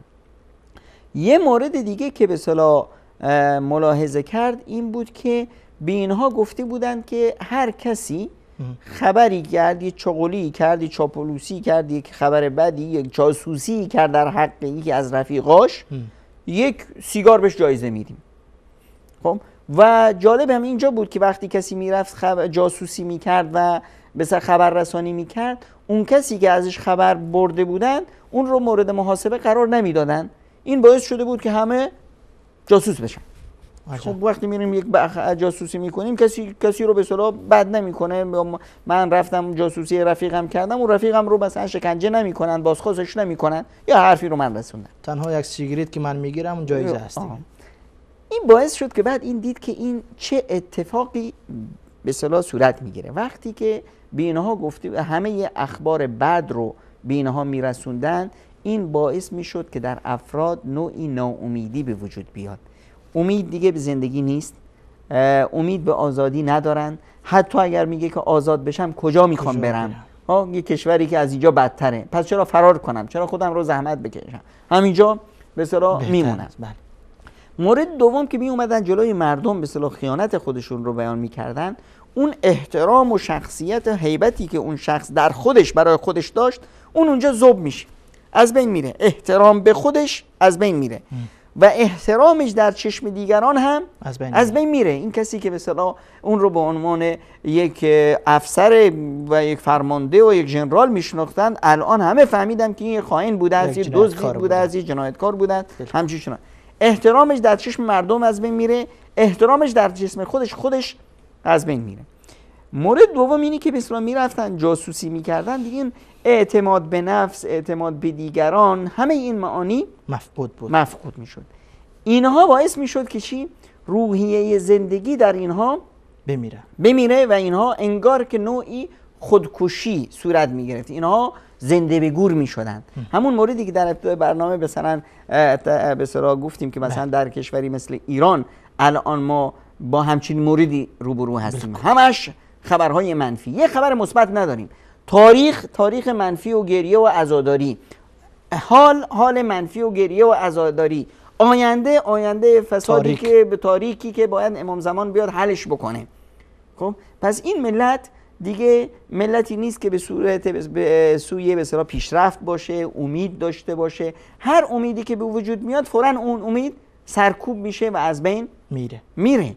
یعنی الان ما میخوایم که مثلا در ایران یک تغییر و تحول بیاریم، فوراً اون کسایی که این عقل رو دارن میخوان تغییر و تحول داشته باشن، در یک سلسله قطرهای زنجیره‌ای گردن زده میشن. وقتی میخوایم یک به اصطلاح تغییر و تحولات مثبتی بیاریم، میبینیم که نه آقا، اون کسی که کارایی داره اون عقب انداخته میشه، یک آخوندی میاد به عنوان وزیر بهداشت، به عنوان وزیر آموزش پرورش، به عنوان وزیر خارجه، وزیر کشور، وزیر دفاع. این کسی که به اصطلاح تو حوزه بلند شده و ضرب زیدون امرن میخونده، الان میاد وزیر دفاع کشور میشه، وزیر به اصطلاح بهداشت میشه و در بیمارستان ما رو میچرخونه. اینجا باز عقلهای کشور فرار میکنن. به این صورت ما خودکشی دارین میکنیم. در واقع در دنیا همچنین حالتی رو ما باش رو به گریبان هستیم. اخبار بد، حوادث سوریه، حوادث عراق، حوادث فلان.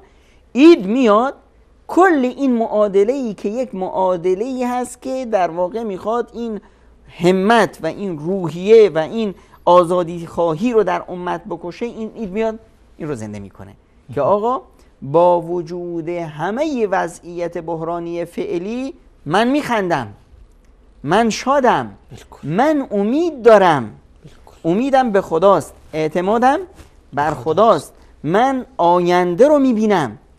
این وضعیت فعلی من رو از اینی که در پی ساختن آینده باشم به اصطلاح دور نمیکنه.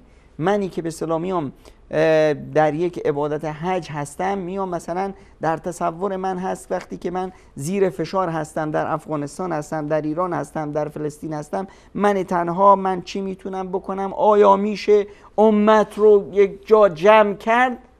حج میاد میگه ها اینا میشه.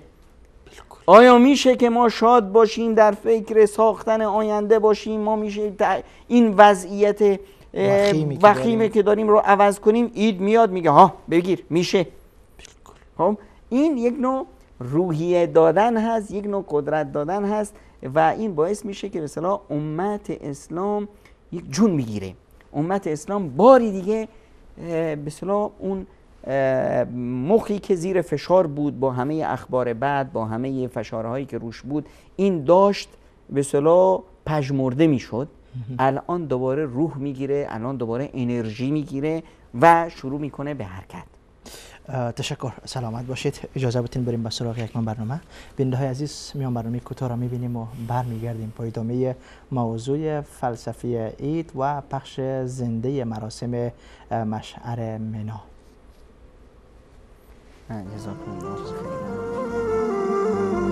إلهي واسع الكرم ورب البيت والحرم إليك أتيت منكسرا منيبا أغبر القدم إلهي واسع الكرم ورب البيت والحرم إليك أتيت منكسرا منيبا أغبر القدم ملبي طامعا وجلا ويهتف خاطري وفمي لك الحمد ابتهلت به لما أوليت من نعم ألبي طامعا وجلا ويهتف خاطري وفمي لك الحمد ابتهلت به لما أوليت من نعم ضيوفك بالحمى نزلوا بخير الأشهر الحرم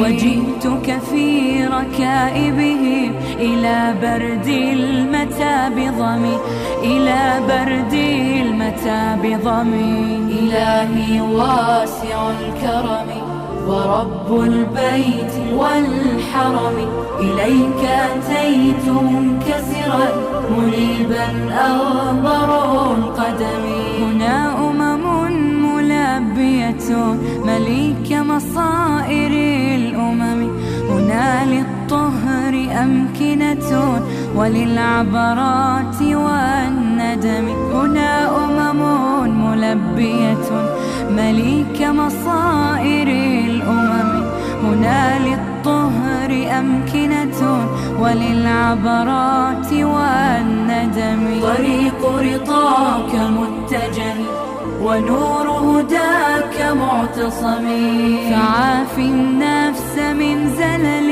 وداوي الروح من سقم وداوي الروح من سقم إلهي واسع الكرم ورب البيت والحرم إليك أتيت منكسرا منيبا أغبر القدم إلهي واسع الكرم ورب البيت والحرم إليك أتيت منكسرا منيبا أغبر القدم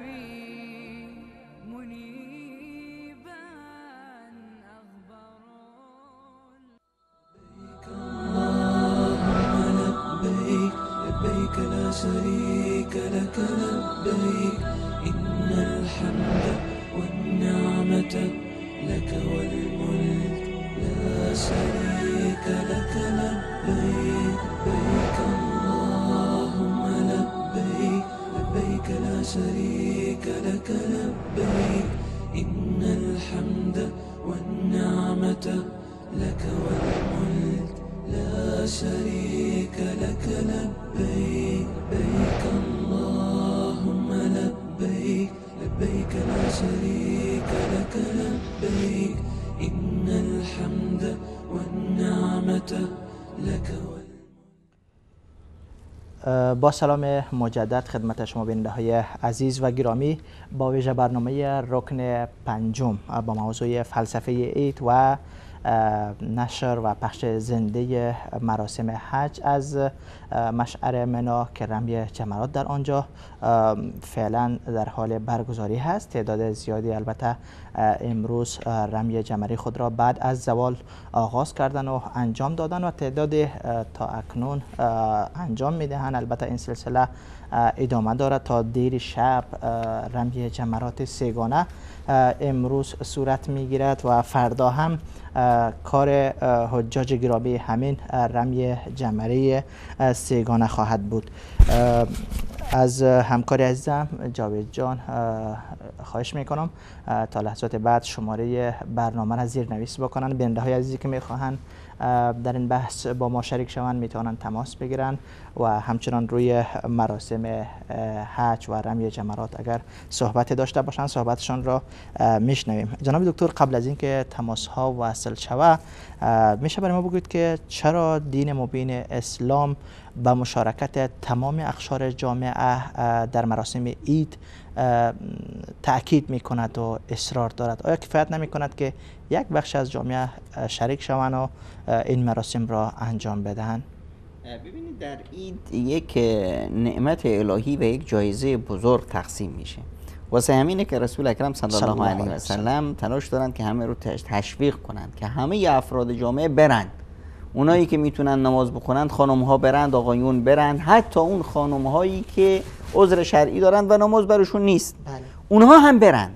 در مصلی مسلمون یشهدو، یعنی در اون مصلی برند که شاهد این به اصطلاح اجتماع مسلمان ها باشن. چه اتفاقی در اونجا اتفاق میفته؟ ما یک چیزی داریم به نام به اصطلاح انرژی های درونی و حتی الان یک سیستم به اصطلاح یک شیوه درمانی هست، به اصطلاح انرژی درمانی، که به اصطلاح ما یک نیروهای داخلی هست و این نیروها در روز عید این انرژی به صورت مثبت اینقدر فراوان هست به شکل بسیار بزرگ. و جالب همین است که نماز عید مثلا بعد از نماز ظهر نیست، نماز صبح است. خب و پیامبر اکرم صلی الله علیه و سلم میفرماید بورک لامتی فی بکورها، در صبحگاه امت من برکت داده شده. این برکت در جای خودش، این انرژی مثبتی که در روز عید هست که همه بیان از این انرژی بهره مند بشن، این قدرت رو بگیرن، این توان و این نیرو رو بگیرن و از این استفاده کنن در به اصطلاح ساختار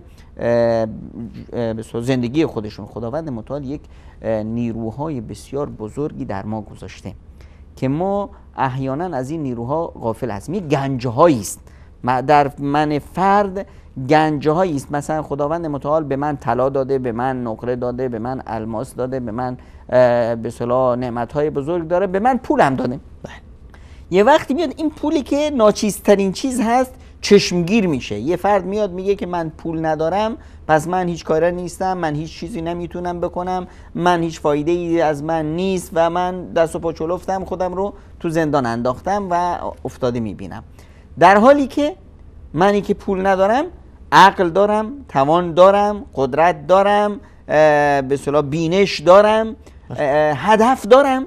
اینی که وقتی اصلا خداوند متعال در افراد نعمت‌هایی که به اصطلاح تقسیم کرده به صورت متساوی تقسیم کرده. یعنی اینی که من فرد هر هدفی رو که میخوام بهش برسم یا توانایی اون رو دارم که بهش برسم، این در ذهن من میاد. اگر به ذهن من اومد که من به اصطلاح نمیتونم فلانی رو ازش در بگذرم، بله، یعنی اینی که در من این قدرت ها هست که من از اون در بگذرم، اما من نمیخوام این قدرتم رو استفاده کنم. وقتی که من یه فکری به ذهنم میاد، یک هدفی میاد که من باید چنین میکردم، ای کاش من میتونستم این کار رو انجام بدم، من میتونستم به این منصب برسم، به این قدرت اقتصادی برسم، به این پروسه رو عملی بکنم. یعنی اینی که تمام اون قدرت هایی که منو برای رسیدن به این هدف، به این نقطه به اصطلاح میتونه برسه در من هست. تمام اون قدرت ها، تمام اون انرژی ها در من هست. حالا منم که این انرژی رو استفاده میکنم یا نمیکنم. واسه همینه که ما در عید میبینیم اون افرادی که با هم پدرکشتگی دارن، اون افرادی که با هم دشمنی خیلی سخت دارن، میبینیم که در عید این حقد و کینه‌ای که قبل از عید بود اگر در این اجتماع به اصطلاح نماز عید شرکت کردن، اون کسی که در اجتماع نماز عید شرکت نمیکنه احساس طعم عید نمیکنه، مزه عید رو انگار نچشیده. چرا؟ چون که از اون نیرو و انرژی مثبتی که اونجا تقسیم میشد از اون بهره درست نگرفته. خب و اونی که اونجا شرکت کرده، الان شما میگید که آقا فلانی به اصطلاح به هر حال اشتباه صورت گرفته بود، تصادف شده بود، پدر شما در اون تصادف کشته شده بود، اون بنده خدا گناهی نداشت، حالا اشتباهی صورت گرفته بود، پسر کوچیک به اصطلاح ماشین رو بدون اجازه پدرش گرفته بود و فلان. اینجا الان یک به اصطلاح عذر تراشی هایی مطرح میشه. عذر تراشی که مطرح شد، اون کینه و حق تراشی صورت میگیره و اینجا ما میبینیم که افراد همدیگر رو به آغوش میگیرن، حق خودشون رو بر هم میبخشن و دشمنی ها، کدورت ها، سوء ظن ها، گمان های بد همه ذوب میشه و جامعه به هم نزدیک میشه. اینا همش به اصطلاح اثر اون انرژی هست که در روز عید و در مصلای عید پخش میشه. واسه همین است که ما میبینیم فقها بر این تأکید دارن که اگر میخواید نماز عید رو بخونید باید نماز عید رو کل شهر در یه جا بخونن. نماز عید رو کل شهر در یک جا میخونند. به اصطلاح یک رنگ و روی خاصی هست، یک به اصطلاح جشنواره بسیار قوی هست که این جشنواره یه جشنواره خوشگذرانی و لهو و لعب نیست، یک جشنواره خوشی عبادی هست که خود این خوشی و شادی عبادت هست و وصل هست با یک چیزی، با یک عبادت پیشین، وصل هست با به اصطلاح مراسم حج، وصل هست با تاریخ ابراهیم و قربانی و بشریت و ایمان و فلان. در عید فطر هم وصل هست با روزه. کدوم روزه؟ اون روزه‌ای که کتب علیکم الصیام و کما کتب علی الذین من قبلکم، اون روزه‌ای که فقط مال شما نیست، مال تاریخ دعوت توحید و ایمان و خداپرستی است. یعنی ما وصل میشه اون فرد واحد با یک سیل خروشانی از امت، وصل میشه با یک کهکشانی از تاریخ انبیا و بشریت و امتهای گذشته و ایمان. خب اینا همش یک قدرت ها و نیروهایی در فرد ایجاد میکنه که فرد بینش، نگرشش فرق میکنه، زاویه دیدش بر زندگی فرق میکنه، قدرت ها و توانمندی ها و تفکیر و این در واقع عید یک نوع تغییر و تحول میشه. همونطور که گفتیم عید یک انتقال از یک سال به سال هست، به خصوص عید قربان که ما سال گذشته رو به اصطلاح سپری میکنیم، بعد وارد محرم و سال جدید میشیم. خب این وارد شدن با سال جدید با نیرو و انرژی مثبتی که داریم و زدن انرژی منفی، خود اصلا انرژی منفی، خود گناه انرژی منفی است و گناه اصلا رنگش سیاه هست و ما هم دیدیم که به اصطلاح در حدیث رسول اکرم صلی الله علیه و سلم که از سنگ سفید بهشتی حجر الابیض بر اثر گناهان بنی آدم شد حجر اسود، شد سنگ سیاه. این گناهان اونجا رفتن و قلبها پاک شد و قلب انسان اصلا گناهها و اون فشارهایی که روی انسان میاد در داخل جسم هست. ببینید کسی که روش فشار میاد میگن که خبر ناگوار شنید یک بعدی شد، چی کار کرد؟ سکته کرد، یعنی هیچ حرفی نشد، هیچ موردی نشد. اون فشاری که اون خبر بد بر اون آورد باعث شد که مغزش از کار بیفته، باعث شد قلبش از کار بیفته، احیانا باعث میشه که طرف مغز بگیره و شکمش از کار بیفته. یعنی این انرژی های منفی در داخل انسان این تغییر و تحولات رو به وجود میاره. حالا ما چه کار میکنیم با عید؟ ما میایم انرژی مثبت میگیریم و ان الحسنات یذهبن السیئات. همیشه انرژی مثبت قوی تره، عبادت همیشه قوی تر است از گناه و عبادت هست که گناه رو دور میکنه. گناهان بسیار زیاد میبینیم با یه توبه صادقانه همش از بین میره. این نیروی مثبتی که در انسان ایجاد میشه، این قدرت و توانمندی که به اصطلاح عید میده، این باعث میشه که دیگه خیلی از بیماری های فرد درمان بشه. در خود روز عید شما اگر توجه کنید، خیلی از افرادی که در روز قبل از عید آه و ناله میکردند و مشکل داشتند، در روز عید میبینیم که تو مسجد جماعت اومده.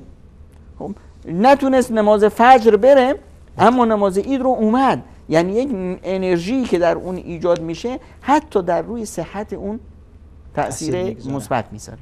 جزاکم الله خیرا.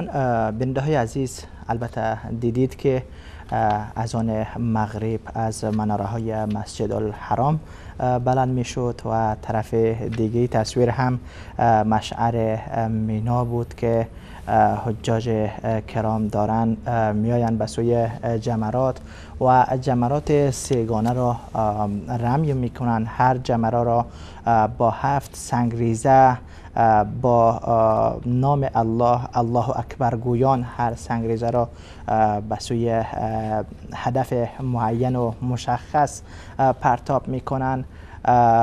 البته در مکه مکرمه در هنگام اذان مغرب طواف هم ادامه داره تا اقامه نماز مغرب. البته این طواف ادامه خواهد داشت و با اقامه نماز مغرب مردم مصروف نماز مغرب می شوند و نماز مغرب را ادا می کنند و سپس بقیه طواف را بعد از ادا نمودن نماز مغرب انجام می دهند. سلسله رمی جمرات ادامه داره. فکر میکنم تا دیر شب ادامه خواهد داشت، چون چند میلیون حاجی هست. با آنکه توصیه خیلی بزرگ و چشمگیری و بی سابقه در مشعر جمرات صورت گرفته، قبل از 10 سال چنین چیزی نبود و راه رفت و آمد هم یکی بوده. بارها تصادم حجاج در مشعر جمرات باعث تلفات جانی حجاج می شد، اما حالا منزل یا اما بیلدینگی که برای جمرات ساختن در 4 طبقه است که از 4 طرف حجاج همزمان می آیند و کسانی که از هر مسیری که می آیند با کسانی که رمی جمره می کنند و می روند هیچ نوع تصادم، هیچ نوع برخورد، هیچ نوع تقابلی دیده نمی شود، چون راههایشان کاملا متفاوت است. از مسیرهایی که می آیند از مسیر دیگه می روند و کسایی که از مسیر دیگه وارد می شوند راههای خروجی آنها از جمرات متفاوت هست. یک شکل بسیار زیبا وقتی که بر آخرین طبقه منزل یا عماره جمرات اگر بلند شویم، پایین را ببینید که بسیار زیباست. یعنی از مسیرهای دور پلهای هوایی ساخته شده که بالای آن پلها حجاج حرکت می کنند و به سوی جمرات و به سوی رمی جمرات می آیند. البته در سالهای اخیر توسط قطار ریل میگین جناب دکتر؟ قطار لاهن. قطار لاهن میگین؟ ریلاهن به اصطلاح ریلاهن نبود قبلا و الان به اصطلاح قطار احداث شده است در مسیر عرفات تا منی. بله. و الحمدلله الان قطار که به اصطلاح گسترش پیدا میکنه، الان قطار حرمین هم که شاید به زودی به اصطلاح راه اندازی بشه از مدینه منوره به مکه مکرمه و قطار سریع السیر هم که هست. خیلی قضیه تردد به اصطلاح بین حرمین بسیار آسان و راحت می شود. بله. قبل از اینکه این ریلاهن یا قطار نبود، رفتن به جمرات البته خصوصا کسایی که از آخرین نقاط منا یا از بدایه های مزدلفه یا از عرفات می آمدن مشکل بود، اما حالا تعداد زیادی از حجاج که توسط ریلاهن و قطار می آیند واقعا خیلی یعنی خیلی راحت شده ادای مناسک حج با این توصیه بزرگی که در سالهای اخیر دولت عربستان سعودی در مشاعر مقدسه، حتی در حرمین، البته در مسجد نبوی، مسجد الحرام، توصیه های خیلی بزرگ و چشمگیری که صورت گرفته واقعا قابل غبطه و رشک است جناب دکتر. البته این همه با سرمایه دولت میشه، با بیت المال عربستان سعودی صورت میگیره. هیچ نوع پول خمسی برای این توصیه ها گرفته نمیشه از ملت. البته چند سال قبل با یکی از حجاج ایرانی وقتی روبرو شدم گفتم شما چطور به حج میایید، چقدر میپردازید؟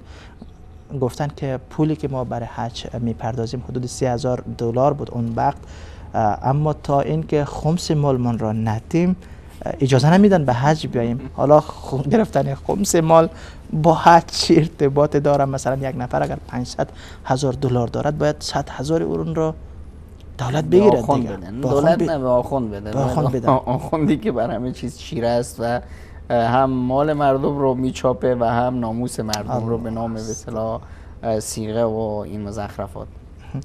جاوید جان، اگر تماس های از بیننده ها هست میتونین وصل بکنین، صدای گرمشان رو بشنویم. اولین بیننده را به اجازه جناب دکتر میگیرم. بله سلام علیکم. بله سلام علیکم و رحمت الله و برکاته. ویژه برنامه رکن پنجم هست، بفرمایید.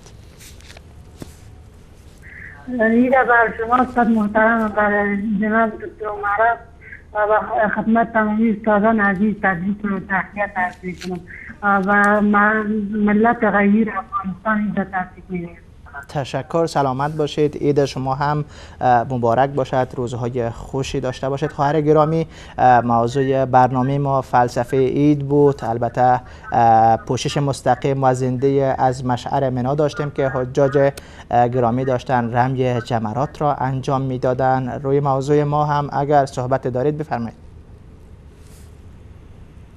نکنم صحبتی ندارم، ما خواستم بگم که بازپخش برنامه سبی چه وقت پخش میشه؟ بازپخش برنامه ویژه برنامه عید هدفتان است؟ بله برنامه که دیشب داشتیم؟ بله درست است. میپرسیم که تکرار هم داره یا خیر، یعنی یک جای سوال است که تکراری داره یا خیر، چون برنامه های ما کاملا برنامه های حج است، جدول هم کاملا پر هست، فکر نمی کنم که بتانن تکراری داشته باشه، اما البته در یوتیوب شبکه جهانی وصال حق میگذارن، تمام برنامه ها را میتونید از اونجا دنبال کنید. درست است. تشکر. جزاک الله خیر. جزاکم الله خیرا و بارک الله فیکم. تشکر از تماستان خواهر گرامی. خداحافظتان. بله میریم به سراغ برنده بعدی. بله سلام علیکم و رحمت الله. تماسشون قطع شد. برنده بعدی را میگیریم. بله سلام علیکم. الو سلام. و علیکم سلام و رحمت الله. سلامت و زنده باشد برنده عزیز. من میخواستم، من مسعود هستم از ایران تماس میگیرم به خدمتتون. مسعود جان از ایران خوش آمدید. بفرمایید برنده عزیز. از هرات؟ بخیر خوش باشین. من میخواستم یک نکته را عرض بکنم به خدمت شما. برنده عزیز از هرات تماس گرفتین یا از ایران؟ من از ایران تماس گرفتم. ایران. از ایران. بله بفرمایید برنده عزیز. من یک نکته میخواستم به خدمت شما گفته کنم که سال گذشته اتفاقات ناگواری افتاد و بر مسلمان سخت ایران آمد، اما نکته که هست اینجاست که دولت آل سعود باید پاسخگو می بود درباره کشته شدگانی که در منا جان باختن. بیش از چندین هزار نفر اونجا دست و پا دادن، از تشنگی از آتش جان باختن این افراد، از جانشان که از انعام و چهارپا بهتر و بالاتر بود. اینطور نبود.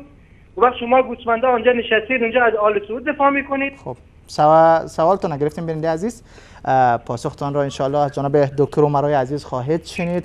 جناب دکتر عمرای عزیز، حادثه شما روی خط باشید، حادثه سال گذشته که در مینا رخ داد، عزیزی که خیلی ماشاءالله با ادب بودن، مشتاق به اصطلاح این حس انسان دوستی رو دارند. ای کاش این حس انسان دوستی رو در مقابل اون همه انسان‌هایی که روزانه در ایران کشته میشن، اون همه مظلومانی که در زندان‌ها گردن زده میشن، اون جوانایی که در زندان چندی پیش اعدام شدن، اون ملت مظلوم سوریه‌ای که روزانه توسط فداوند حزب الله و حزب الله و نظام ولایت فقیه فاشیسم در سوریه و عراق و یمن کشته میشن، ای کاش این حس انسان دوستی رو اونجا هم می‌داشت و ای کاش یه مقداری عقلش رو هم به کار می‌گرفت. برادر عزیز، اگر شما در منا نبودید، سال گذشته من اونجا بودم و بعد از حادثه منا بنده در همین استودیو کل به اصطلاح حکایت منا و آنچه اونجا گذشت رو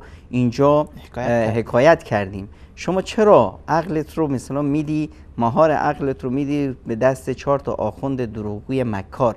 مگر ندیدی سال گذشته کسایی که اونجا اون حادثه خونین رو در حق حاجیان بیت الله انجام دادن، به اصطلاح ولایت فقیه بودن، اونایی که گاز آورده بودن، گاز سنبی اونجا زدند، همین به اصطلاح سفیر ایران در لبنان بود و افرادی که از حزب الله و سپاه پاسداران اینجا حضور داشتند و اومدند برای کشتار به اصطلاح حاجیان.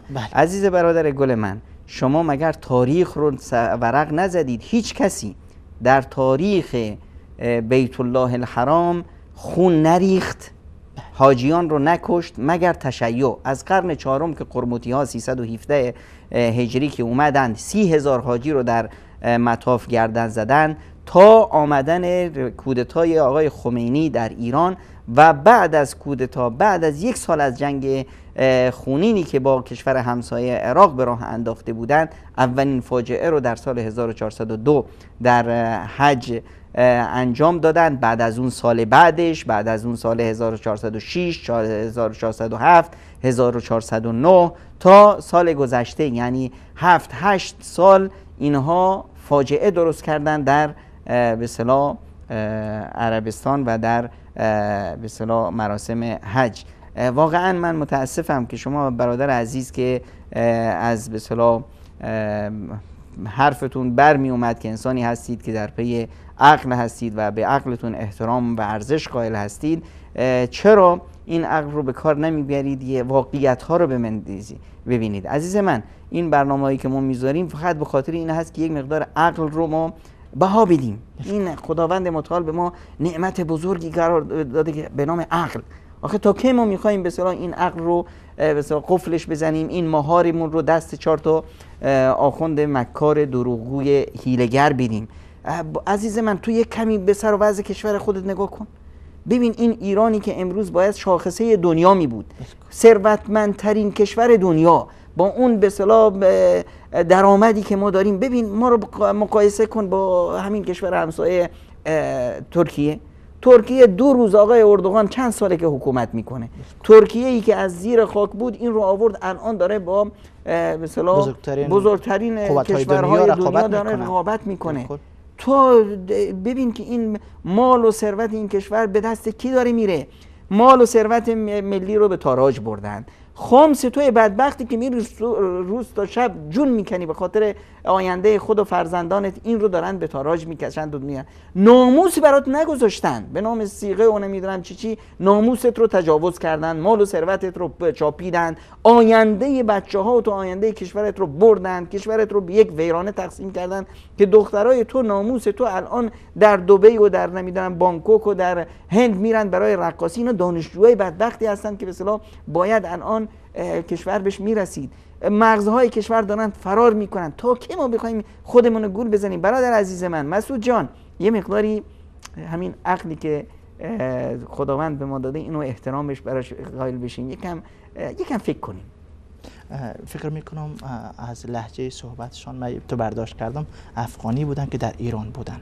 اگر که افغانی باشند که در ایران باشند دیگه این قوز بالا قوز دیگه واقعا.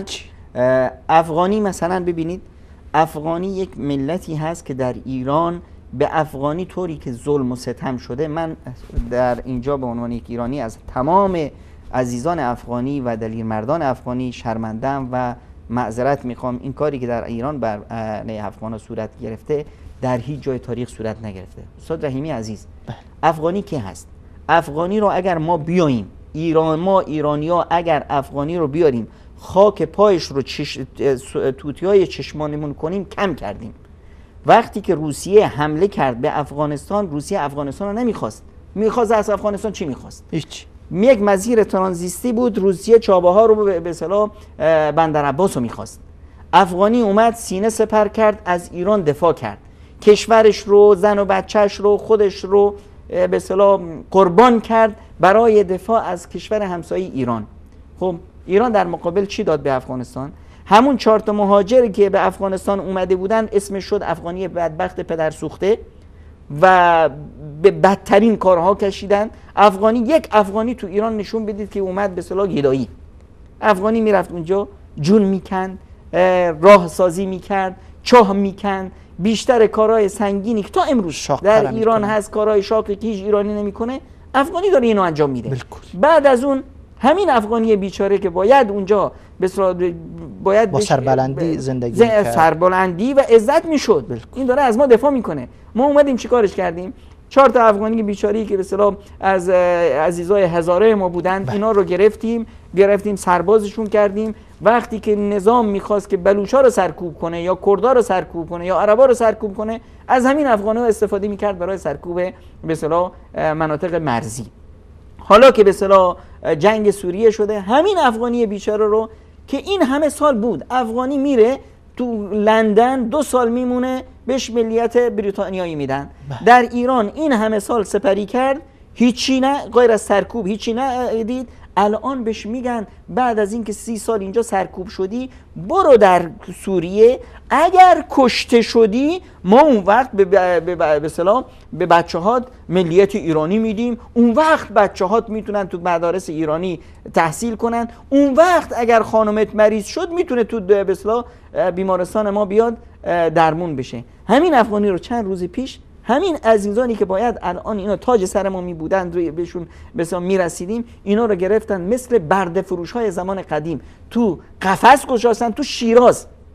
تو شیراز استاد رحیمی، شیراز میدونید شهری کیه؟ اون شهریه که صاحب این شهر گفت بنی آدم اعضای یکدیگرند که در آفرینش ز یک گوهرند، چو عضوی به درد آورد روزگار دیگر عضوها را نماند قرار. تو که از مهنت دیگران بیغمی نشاید که نامت نهند آدمی. این سعدی اونجا خفته است، قبرش داره این صدا رو میزنه. در خیابان افغانی‌ها رو گرفتن تو قفس گذاشتن که مردم ببینند اینا رو تماشا کنند که ما داریم برده فروشی میکنیم. دیگه ما ارزش این رو داریم. یک الان افغانی اگر اومد از نظام ولایت فقیه دفاع کرد، باید این افغانی رو برادر افغانی و برادر ایرانی با دمپایی بزنن تو دهنش که این نه انسانیت داره، نه کرامت و شرافت افغانی رو حفظ کرده و نه میدونه انسانیت یعنی چی.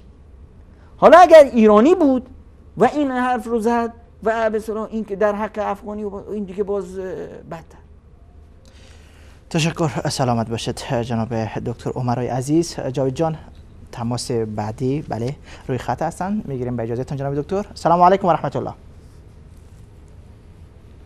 بله سلام علیکم. تماسشان قطع شد. بیننده بعدی را میگیریم. بله سلام علیکم و رحمت الله. الو سلام علیکم. و علیکم سلام و رحمت الله و برکاته. ویژه برنامه رکن پنجم است، بفرمایید.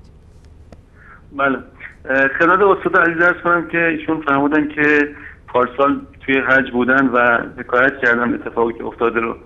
بنده خدمتشون میخوام عرض بکنم که اتفاقا ایشون متهم هستن، یعنی چیزی که هست دوربین ها باید حکایت کنن و کی متهم هست؟ که حقیقت چیه. چون کی متهم هست؟ ببینید شبکه وصال خودش متهم به تفرقه و خشونت پراکنی، بنابراین باید دوربین های حج بگن که چه اتفاقی افتاده. به چی متهم است؟ عربستان میتونه این رو بگه. شبکه وصال به چی متهم است؟ به خشونت، تفرقه افکنی. به یعنی چی؟ کدام خشونت؟ در کجا خشونت آفریدن؟ این که شما بدون ادله حکایت میکنید اصلا قابل قبول نیست. باید دوربین های آنچه که در سوریه رخ میدهد این دلیلی نیست. یعنی ما درباره 60 نفر از اهل سنتی که از ایران در منو کشته شده داریم صحبت میکنیم، نه درباره سوریه. در سوریه چند نفر چه اتفاقی افتاد و 60 نفر ببینید عزیز، اینجا 60 نفر قتلش هم به نظر شما، حالا میگذاریم شما دلیلی دارید، موهوم است. درست است قاتلش تا حال معلوم نیست از دید شما، اما اونجا تا حال 400,000 اهل سنت سوریه کشته شدن و قاتلشان معلوم هست که آقای پوتین با آقای خامنه‌ای و حزب الله هست، ملیشه هایی که از افغانستان و پاکستان و عراق آوردن. پس یعنی عربستان برای این خاطر حق داره 7000 نفر رو در منا بکشه؟ این دلیل برای شما؟ در منا کی کشت؟ نه اون مسئله بعدی است که در منا کی کشت. اینجا قاتلشان معلوم هست که شب روز که بمباران میکنه.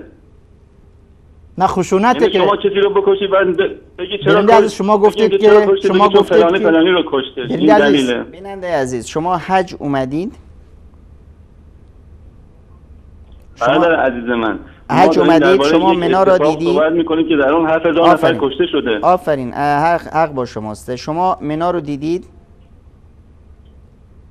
نه فقط شما دیدید تو دنیا، فقط شما دیدید. خب معلومه که دیدیم. آفرین. شمایی که دیدید عزیز من شمایی که دیدید یه مقدار به اصطلاح به جای این که بیایید داد و فریاد بزنید، به اصطلاح فحش و بد و بیرا بگید، یه مقدار عقل هم به کارش بگیرید. این نعمت الهی به خدا حیفه که این نعمت الهی رو ما ازش استفاده نکنیم. کی میخوام از عقلمون کار بگیریم؟ برادر من، عزیز من، اگر شما یه رمه گوسفند رو یه جایی رها کنید، یه رمه دیگه ای رو به اصطلاح جلوش بیارید، اینا از کنار هم رد میشن، کسی رو نخواهد کشت، کسی روی به اصطلاح کسی دیگه راه نمیره. امکان نداره در این راههایی که شما در منا میبینید، الان پخش مستقیم رو میدیدید، در این راه اگر جمعیت 3 میلیونی، نه آقا برادر من، 10 میلیون انسان در خلاف همدیگه راه برن، هیچ موردی پیش نمیاد. تو خیابونای تهران، تو راهروها شما چند نفر افراد رو میبینید که به اصطلاح گروهی از این ور میان، گروهی از این ور میان، هیچ موردی پیش نمیاد. انسانن اینا، عقل دارن. اما اونی که بیاد در اونجا گاز سمی بزنه، اونی که بیاد انسانها رو بکشه، این جز کسی که به اصطلاح عقلش در حسینیا ساخته باشه، در حسینیا باشه، به حقد و کینه و این رو بهش املاق کنن، کسی این کار رو نخواهد کرد. در سال 1402 کی بود که به اصطلاح مواد منفجره رو آورد برای کشتن حاجیان؟ برادر من، تو میای برای عبادت یا میای برای به اصطلاح بت پرستی و عکس خمینی رو بگیر و نمیدونم تو خیابونا را برو؟ این وضع حال است. من تو عزیز من اینجا منیم و تو دو تا ایرانی هستیم داریم حرف میزنیم.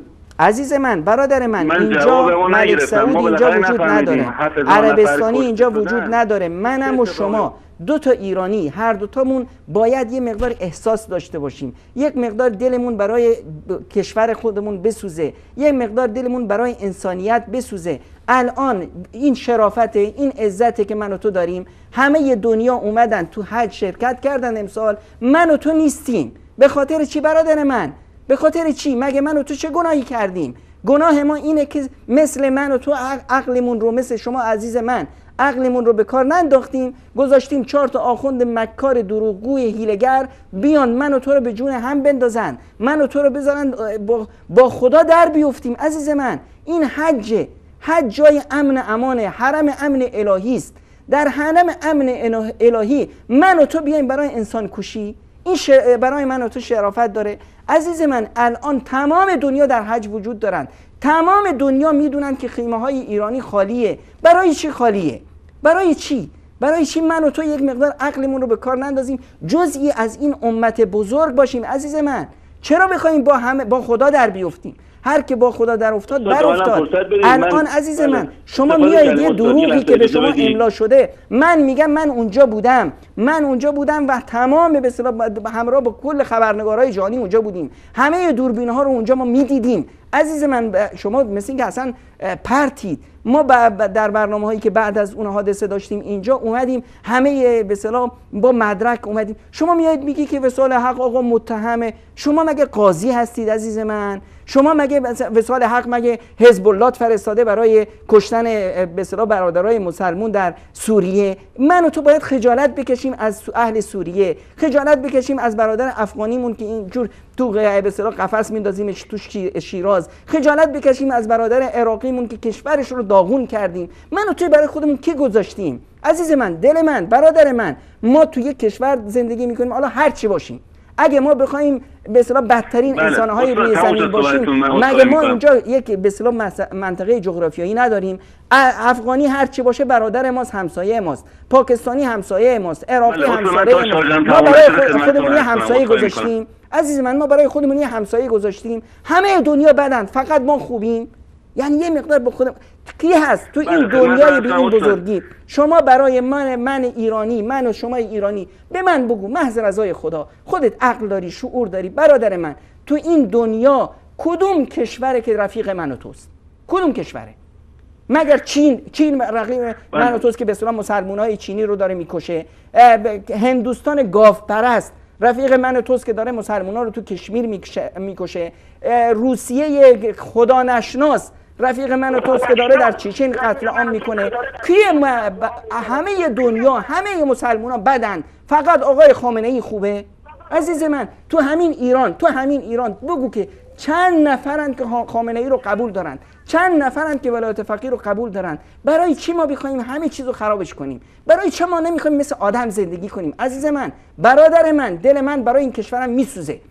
اگه تو شعور نداری، وجدان نداری، من برای این کشور هجرت کردم، من برای این کشور، برای ساختن این کشور دارم جون میدم. اون وقت تو میایی میگی که این به اصطلاح دزدای هیلگری که اومدن نظام رو دزدیدن، این دزدای هیلگری که اموال من و تو رو، ثروت ملی من و تو رو، آینده فرزند من و تو رو دزدیدن، اینا رو بیایم قبول کنیم. ناموسمون رو به تاراج دادن، مال و ثروتمون رو بردن، همه چیز رو بردن، چی گذاشتن؟ اون وقت تو میای پیله کردی که نمیدونم آل سعود بالای چشمشون ابروه. آقا آل سعود به من و تو چه؟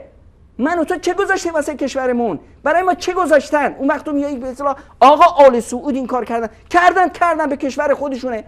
اون وقت توی من و تو بیایم به اصطلاح به جای این که درد خودمون رو بدونیم، به جای اینکه بیایم به اصطلاح مسائل خودمون رو حل کنیم، میخوایم فرار کنیم. عزیز من، تا کی ما میتونیم مصیبت هایمون رو تو دوش دیگران بذاریم؟ همه جا بدن، همه دنیا بده، فقط ما خوبیم. یه دوست برای ما پیدا کن. تو این فردای این کشور این به اصطلاح آیت الله ها تا که میخوان بمونن؟ اگر شاه میتونست بمونه، اگر قبل از اونا میتونستن، اینا میموندن. برادر من اینا میرن، با خدا قسم اینا میرن. فرعون ها رفتن، نمرود ها رفتن، اینا میرن. اما من و تو روسیا میمونیم. نمیتونیم تو چشم برادر افغانیمون نگاه کنیم، نمیتونیم تو چشم برادر عراقیمون، برادر سوریه‌ایمون نگاه کنیم. تا کی ما باید اینطور باشیم؟ برادر عزیز، یه مقداری این عقل رو به کار بندازیم، یک مقداری انسانی دوست باشیم، با انسانیت به دیگران نگاه کنیم. تا کی میخوایم اینطوری فکر کنیم برادر من؟ تشکر جناب دکتر عمرای عزیز. بنده عزیز صحبت‌های جناب دکتر را شنیدید؟ بله. استاد اجازه میدید من هم یه دو کلمه صحبت بکنم؟ بفرمایید. بابا جان عزیز من، مثبت نگر باش، منفی نگر نباش. خداوند متعال ما رو برای عمران این دنیا آفریده. ما باید در مقابل این بشریت وظیفه داریم، در مقابل انسانیت وظیفه داریم. برادر من، شما یک انسان با فرهنگ هستی، درسته؟ من یه سوال از شما میپرسم. ایران در قبل از صفویت کجا بود و امروز با عقل صفویت ما کجا هستیم؟ هر جا من و تو الان میریم تو دنیا، وقتی میگن کی هستی میگیم ایرانی، میگن دستمون رو میبوسند که ما امام بخاری داشتیم، ما امام مسلم نیشابوری داشتیم، ما امام نسائی داشتیم، ما امام طبری داشتیم. از وقتی که صفویت اومد، حتی در فرهنگ فارسی خودمون برادر من، در فرهنگ فارسی خودمون ما جامی داشتیم، سعدی داشتیم، نمیدونم حافظ داشتیم، نمیدونم فردوسی داشتیم. امروز من و تو چی داریم برادر من؟ من و تو یه جنتی داریم از قرون وسطا که نمیتونه به اصطلاح حمام خودشو بکشه، بره دستشوییشو درست بکنه. اون وقت من آوردیم بالای سر خودمون گذاشتیم. برادر من تا کی ما به اینطور باشیم؟ یه دانشگاه درست به ما نشون بده. عقلمون داره فرار میکنه، مغزامون داره فرار میکنه، انسانیت در کشور ما زیر پا گذاشته شده. بچه من و تو، دختر من و تو، خواهر من و تو داره کلیهش رو میفروشه تا بتونه درس بخونه. عزیز من تا کی؟ تشکر جناب دکتر. استفاده کردیم. یه لحظه اجازه بدین من دو کلمه صحبت کنم، بعد بفرمایید میکنم، مزاحم شما نمیشم. بفرمایید. بله، خدمت شما عرض کنم. من الان یک سوال بکنم، خب یعنی در همین راسته موضوع. الان شما بگو حضرت عمر رضی الله عنه اگر بود، آیا راضی میشد یک نفر مظلوم واقع بشه؟ آیا همچین اتفاقی میافتاد؟ آیا اولین نفری نبود که سرپرستی خانواده رو به عهده میگیره و دیه پرداخت میکرد و اداره اون زندگی رو؟ الان 50 60 نفر تو ایران و هزاران نفر جاهای دیگه بی سرپرست موندن، دیگه اینها داده نشده، تکلیفا روشن نشده. آیا این ظلم نیست؟ آیا اینها مظلوم واقع نشدن؟ من حرفی ندارم با هیچ کشوری و شخصی، اما بالاخره این باید رسیدگی بشه. اگر ما هم چشممون رو ببندیم و همینجوری دفاع کنیم، این هم ظلم خودش، این هم اون. بیننده عزیز، بیننده عزیز، با ایران دارم، نه با خامنه‌ای دارم، نه با خمینی دارم، نه با فلانی. بیننده عزیز، بیننده عزیز، شما اینجور بودن. بیننده عزیز، شما یک برادر ایرانی هستید، جناب دکتر هم یک برادر ایرانی ما هستند. شما دو ایرانی بیاید مشکل خودتان را اول در میان خودتان حل کنید، بعد به کشورهای دیگه بنگرید. جناب دکتر از حالت داخلی ایران صحبت میکنن، شما میخواهید اینبر و اونبر برید. برادر من اسمت چی بود؟ مسعود جان، از همینجا بوسه میزنم به اصطلاح پیشانی عزیزت. برادر من، فرق ما با عربستان سعودی و کشورهای دیگه چیه؟ من به شما میگم عربستان سعودی و کشورهای دیگه کشورند، یعنی یک حکومت داره، آلای پادشاه فکر میکنه پدر همه است، مواظب این هست، مواظب اون هست، اینو با اون آشتی بده، اینو با اون بساز. احساس میکنه که مال این کشور رو باید اداره کنه. کشورهای دیگه همسایمون، افغانستان، با همه اون بدبختی‌هایی که دارن، احساس میکنن یک کشوری دارن.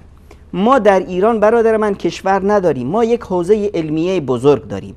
یک آخوند دست و پا چلفتی که نتونست یک حوزه علمیه رو در قم اداره کنه، فکر میکنه که یک حوزه علمیه بزرگی درست کرده به نام ایران با 80 میلیون طلبه. اینطوری داره با ما برخورد میکنه. برادر من، الان عربستان سعودی، ببین همین حج امسال، شما که خود دیدی، من دیدم، همه دنیا دیدن. بله. گروهی از ایران اومدند مثل همه 78 کشور رو نمایندگانشون دعوت کرده بودن. آقای اوحدی هم اومد با یک نمیدونم گروهی اومدن اینجا نشستن، همه امضا کردن مگر ما چی؟ گفتیم که بریم از به اصطلاح مراجع بپرسیم. بابا ما که میخوایم که مهارمون دست خودمون باشه؟ رفتیم از مراجع پرسیدیم، مراجع گفتن که آقا این شرط و شروطای ماست. خودت به شرط و شروطا نگاه کن برادر من، این شرط و شروط هست. اینا همش بهانه این بود که به عربستانیا بگن که آقا ما رو نذارید که ما بیاییم. عربستانیا باز چون که اونا حوزه علمیه ندارن، اونا کشور دارن، میدونن که آقا اینا خب یه بهانه هایی میگیرن برای خراب کردن وضع. ما چه کار کنیم؟ مواظبت رو بیشتر میکنیم، امنیت رو بیشتر میکنیم. آقا همه شرط و شروط های شما قبول، بفرما. گفتن نه، باز ما برمیگردیم از مراجع اعظام میپرسیم. رفتن که باز از مراجع اعظام بپرسن. این مگه بهانه های مراجع نبود؟ بود. چرا رفتید باز؟ رفتن برگشتن، برنگشتن. از اونجا شروع کردن که عربستانی ها ما رو نگذاشتند به ما به حج بریم فلان بریم. بعد آقای اوحدی خودش نیومد در ایسنا نگفت که نباید کسایی که در اتباع ایرانی که در خارج از کشور هستند به عربستان برند و حج برند که براشون نمیدونم امنیت نیست و فلان نیست و الا نیست. تهدیدشون کرد. مگر همین آقای اوحدی نبود که اگر کسایی که نمیرند به هر حال پولشون تو بانک هست و ما 1.5 میلیون میدیم که برند به عتبات؟ عزیز من، یعنی این آخوند میخواد ما رو از خدا بکشه ببره به قبر پرستی. اون وقت تو پیله کردی که چرا دادگاه عربستان حقایق رو نمیگه؟ این سیاست یک کشوره. سیاست یک کشور اگر این حقایق رو عربستان بیاد بگه، شاید مسئله هنوز تو دادگاه است، شاید همه به اصطلاح جنایتکاران دستگیر نشدن، نمیخواد فراریشون بده، شاید نمیدونم این مسئله رو برای وقت گذاری. این سیاست کشوره، به من و تو چی؟ اما اون چیزی که من و تو دیدیم این بود که دیدیم که این جنایتکاران همونایی بودند که در سالهای پیش این جنایت کردند. اولین بارشون که نیست. همین برادر من کفایت هست برای من و تو که سرمون رو پایین بندازیم. همین که این حادثه اتفاق افتاد، من در کنار کی بودم؟ در کنار اون اتاقی که کل خبرنگارا اونجا اومده بودن در مهمانی به اصطلاح وزارت اعلام سعودی. در همه یک به اصطلاح خبرنگارا انگشت اتهام اولین بار به طرف ایران نشانه رفت، قبل از هیچ تحقیقاتی. یعنی ما اینقدر بدنام شدیم تو دنیا که هر کسی دزدی میکنه، هر کسی چپاول میکنه، هر کسی کار بدی میکنه، ما نباشیم ما متهمیم. کی میخوایم این آبرو و حیثیت خودمون رو بازگردونیم؟ من عذرخواهی میکنم. انشاءالله الله متعال اگر به بنده توان بده و حکومت دست بنده بده، چشم همه این آخوندها رو محاکمه میکنیم. آقای خمینی و خامنه‌ای برادر من آخوند محاکمه نکن عزیز من، دل من، برادر من، مسعود جان من، آخوند محاسبه نکن. مشکل من و تو آخوند نیست، مشکل من و تو خودمون هستیم. اگه ما درست بشیم، اگه ما عقلمون رو به کار بگیریم، این آخوند کجا جایی داره؟ آخوند ایران به 80 میلیون نیست برادر من. کل آخوندها رو در ایران جمع کنی 100,000 نمیشن. 100,000 دارن من و تو رو میدوشن، من و تو رو مهار کردن. ما مشکلمون عقل خودمون هست، مشکلمون آخوندمون نیست. اگه ما عقلمون رو به کار بگیریم، اگه ما به اصطلاح شعورمون رو به کار بگیریم، اگه ما با هم دیگه برادر باشیم، انسان باشیم، بخوایم کشور خودمون رو بسازیم، آخوند خواب به یک آخوند یک ابر بهاری است. مثل طاغوتیای دیگه که اومدن و رفتن، آخوندم میره برادر من. زیاد غم آخوند رو نگیر. خودمون رو بسازیم، بقیه حله. تشکر. سلامت باشید جناب دکتر. همچنان تشکر میکنیم از شما بیننده عزیز. تشکر از تماستان. خداحافظ. میریم به سراغ بیننده بعدی. بله، سلام علیکم و رحمت الله. سلام علیکم، خسته نباشید. و علیکم سلام و رحمت الله. سلامت و زنده باشید. ویژه برنامه رکن پنجم هست بیننده عزیز، بفرمایید. بله، من برنامه‌تون داشتم گوش می‌دادم و تماس بیننده قبلی هم گوش می‌دادم. خب خیلی طولانی شد. بله. من منتظر بودم. بله، بفرمایید. من خدمت استاد محترم مهمانتون می‌خواستم عرض کنم که علت اینکه کسایی که زنگ می‌زنن و به مسائل داخلی مشکلات خودشون رو نمی‌بینن، می‌خوام برن سراغ مشکلات عربستان، علتش این است که خب می‌بینن که شبکه‌ها شما زیاد در مورد مثلا از عربستان صحبت و مثلا الان حرفای استاد رو من گوش کردم در عربستان و با اینکه ایشون ایران هستن تقریبا مملکت خودمون هست. حالا مثلا اون قسمت‌هایی که مربوط به روابط سیاست رو بذاریم کنار، آخونده و اینا، تقریبا مملکت خودمون هست و این نیست. من دیدم که جناب استاد به این بیننده قبلی گفتن برادر اگه شما شعور ندارید، توهین کرد. یعنی خوب نیست برادر مسلمان اینطوری صحبت کنه.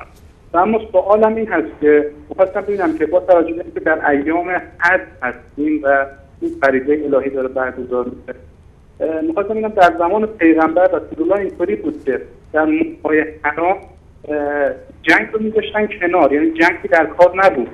و الان می‌بینیم که مثلا برادران مسلمان زنها و کودکان در یمن دارن کشته میشن و در واقع یک آوانسی بهشون داده نمیشه که لااقل در حرام یه نفسی تازه بکنن.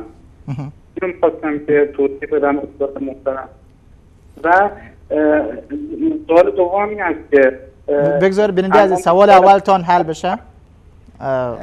عزیز برادر عزیزم، قدم به قدم بریم. برادر عزیزم، اولا اگر تعبیر بنده اشتباه بوده و شما اینطور فهمیدید که من توهین کردم، من پوزش می‌طلبم. من قصد توهین نه برای این عزیزی که تلفن کردن و نه برای هیچ یک مسلمونی قصد توهین ندارم هرگز.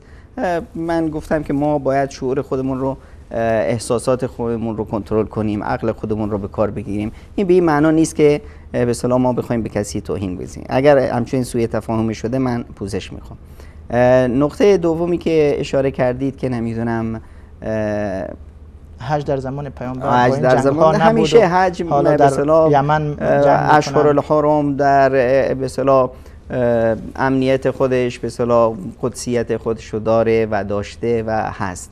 اینی که به اصطلاح برادر من در یمن چی میگذره برو ببین. در یمن 4 تا دزد راهزنی به نام به اصطلاح حوثی با یک مردم انقلاب کردن. برادر من مردم انقلاب کردن بر علیه علی عبدالله صالح.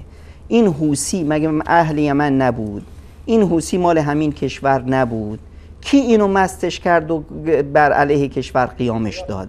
خب من توی ایرانی تو یمن چی میخوایم برادر من؟ یمن مگه کشور همسایه ماست؟ ما بریم 1-4 تا حوثی رو اونجا بگیریم مسلح بکنیم، بدر حوثی رو بیاریم به ایران به اصطلاح باجش بدیم، بیاییم از این به اصطلاح یک ارتشی برای خودمون درست کنیم. عزیز من، عربستان خواب بود که من و تو اومدیم تو ایران. یه لحظه گوش کن برادر من، ببین عقل خودمون رو هم احترام بذاریم، بیننده رو هم احترام بذاریم. ببین عزیز من، عربستان خواب بود که من و تو در ایران نمیدونم ظهور نزدیک است تو گذاشتیم، فیلم درست کردیم، گفتیم که احمدی نژاد نمیدونم علامت امام مهدی هست، چون که شیخ خراسانی آقای خامنه ای هست، چون که شیخ یمنی نمیدونم حسین حوثی هست و این سرباز ما درست کردیم و ما دنیا رو فلان میکنیم. الان سپاه پاسداران چی میگه؟ میگه من یک ارتشی درست میکنم که دنیا رو میگیرم فلان میکنم. این واقعا لیاقت داره؟ من و تو با این وضع، با این حرفا میتونیم بگیم من و تو مسلمونیم برادر من؟ استاد جواب سوال من اگه بلد نیستی جواب سوال شما چی است؟ 4 تا دزد و راهزن میان آدم میکشن، نباید جلوی اینا گرفته بشه؟ یک حکومتی هست تو به سلام یمن. الان اگر خدایی نکرده در ایران 4 تا قالتاق 4 تا آدمکش بریزن تو تهران، ما باید بگیم که آقا نیروهای امنیتی دست نگه دارند که الان به اصطلاح اشهر الحرام هست، نباید اینا دستگیر بشن، اینا به اصطلاح معاقبه بشن. عزیز من چرا اینطوری فکر میکنیم؟ مگه نمیدونی؟ تو نمیدونی؟ من نمیدونم؟ دنیا نمیدونه حوثی کی هستن؟ عزیز من بذار همه این حرفا رو بذار. شما برو یک حوثی رو پیدا کن، باش حرف بزن، ببین اینا عقلشون چیه، اینا مفکورهشون چیه، چی میخوان.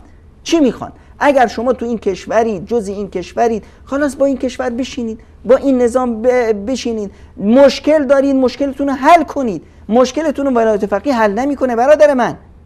الان به من و تو چی که بریم تو به اصطلاح یمن، بریم مردم رو از من و تو به خاطر به جای اینکه بیایم ایرانمون رو آباد کنیم، میگیریم این سرمایه‌مون رو میدیم به حوثی‌ها که اونجا آدم بکشن. این حالا برای خدامون فردای قیامت من و تو چی جواب داریم؟ سوال من متوجه نشوید برادر.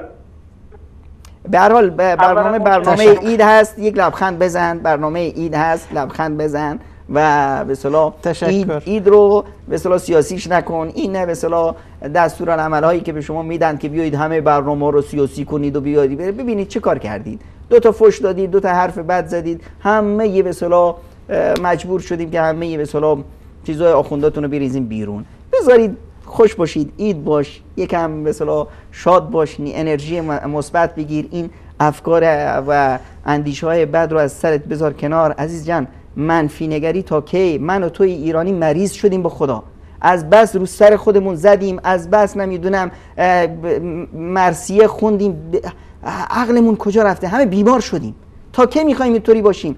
کدوم جای دین به ما گفته که به سر و صورتتون بزنید و نمیدونم بلا عذاب بگیرید؟ دین به ما عید داده، عید داده تا خوشحال بشیم، تا انرژی مثبت بگیریم، تا دنیا رو بسازیم، نه اینکه تا بیایم دنیا رو ویران کنیم. عزیز من، تشکر بیننده عزیز. بله، روزهای عید است، سعی بکنید که شاد باشید. میریم به سراغ آخرین بیننده جناب دکتر، چون همکارانی است. بیننده ما بیننده ایدی باشه، ایدی باشه. بله، سلام علیکم و رحمت الله. بله، سلام علیکم. و علیکم سلام و رحمت الله و برکاته. ویژه برنامه رکن پنجم هست بیننده عزیز. تماسشون قطع شد. بیننده بعدی را میگیریم. بله، سلام علیکم. عبدالله هستم از تاجیکستان. برادر عبدالله از تاجیکستان، خوش آمده بیننده عزیز. ویژه برنامه رکن پنجم هست. هم برادر گفتن مثال حق متهم است، میگه نامعقول از مثال حق هیچ وقت متهم نبود، متهم نمیشد. انشاءالله ما تشکر میکنیم از برنامه شما. تشکر از شما بیننده عزیز. آگرامی، تشکر از تماستان. خداحافظ. این برادر تاجیکستانی بودن. واقعا برادر تاجیکستان مثالی از اخلاق و ادب و همیشه ما یک بار نشد که من در برنامه وصال حق ببینم یه تاجیک تلفن کنه و بد بگه، یه تاجیک تلفن کنه و فحش بده. این رو من تا الان در وصال حق ندیدم و بارها استاد انصاری این رو اینجا اشاره کردن و واقعا من دست برادر تاجیک رو میبوسم و از اینجا بهشون میگم عیدتون مبارک، کشورتون رو بسازید، آیندهتون رو بسازید، نگذارید که به اصطلاح دشخیمان بیان و آینده فرزندانتون رو بدزدن. تشکر از شما جناب دکتر. جاوید جان اشاره میکنه تماس دیگه هم بگیریم. بنده بعدی را میگیریم. بله، سلام علیکم و رحمت الله. بله، سلام علیکم. صدای بیننده را نداریم. بله، سلام علیکم و رحمت الله. و علیکم سلام و رحمت الله و برکاته. ویژه برنامه رکن پنجم هست بیننده عزیز، بفرمایید. ما میخواست جواب برادران تشیع که میگه که صحبوی مسائل مناواتی این باید خود تشیع صحبوی مسئله مناواتی این که حکمتایی که خور جنگ بود به بهانه جسد مشرکین برایت از مشرکین خور جنگ کرده بود باعث کشتار من شد.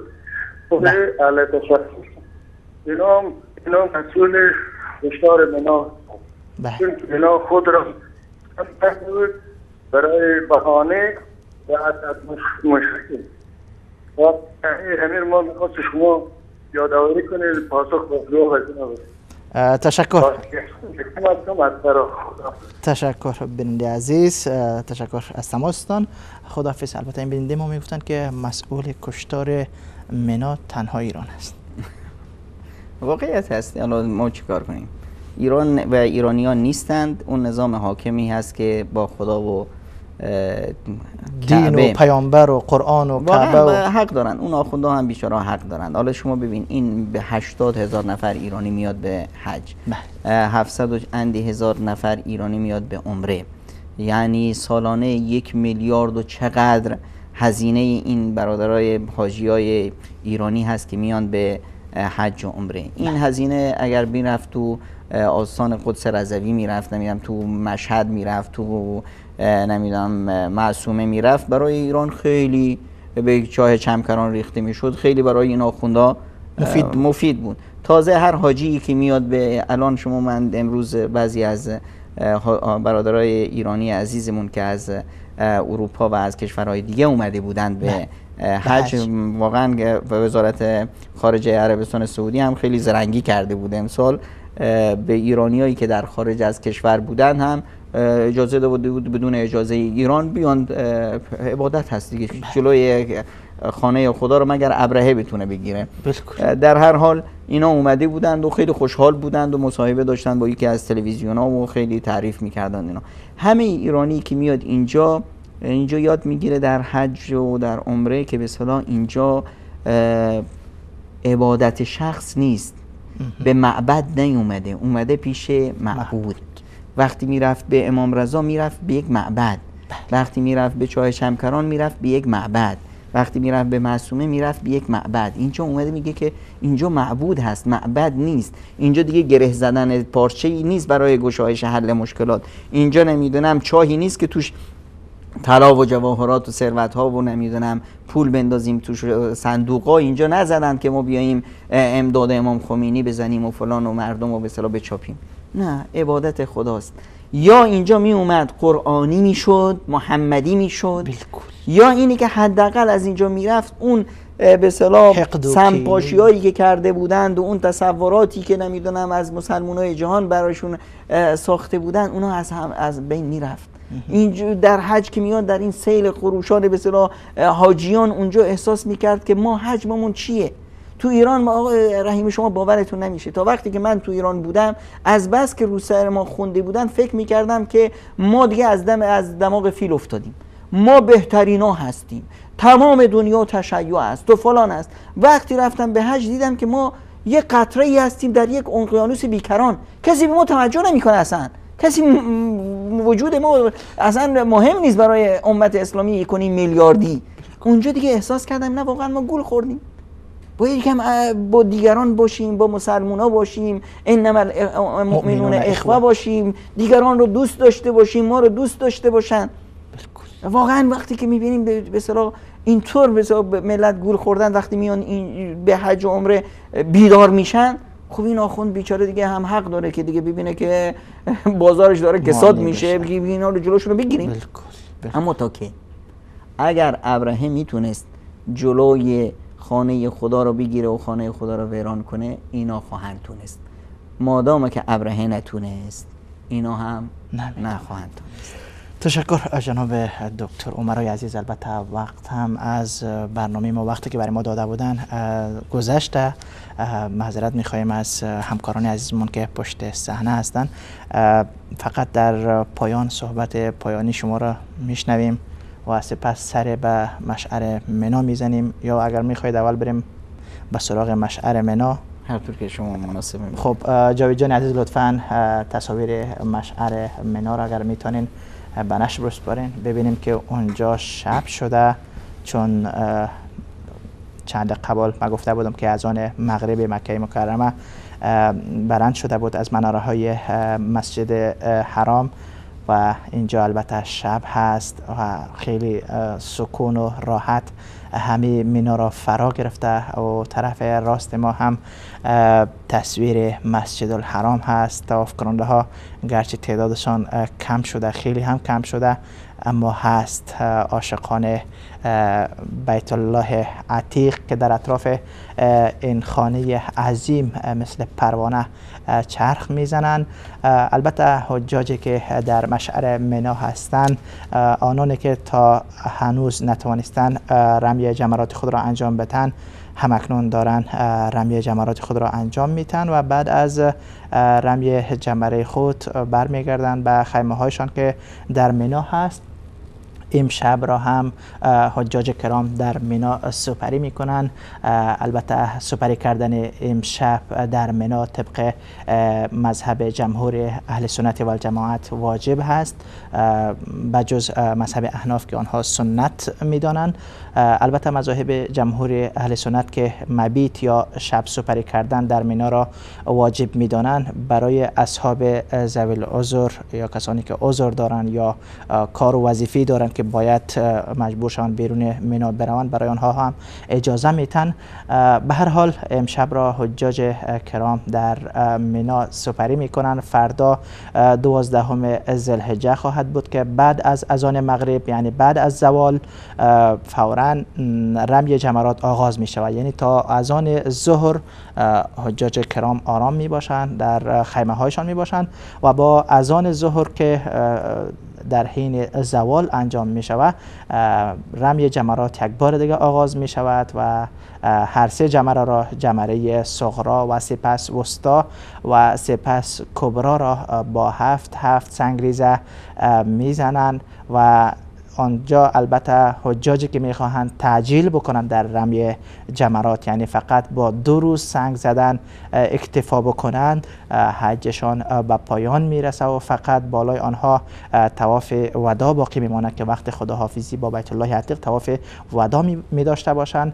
و آنانی که میخواهند روزی 13 ذوالحجه هم رمی داشته باشند باید یک شب دیگر را هم در مینا سپری کنند و بعد روزی 13 بروند و رمی جمری خود را انجام بدن و این گونه ان شاء الله تا فردا شب مراسم حج تا پس فردا شب البته به پایان میرسه. از خداوند متعال استدعا داریم که تا هم اکنون الحمدلله حج امسال قسمی که ما از دوستان خود شنیدیم و حجاجی که حکایت میکردن بسیار با راحتی و امنیت کامل و هیچ گونه کشتار حجاج البته رخ نداده.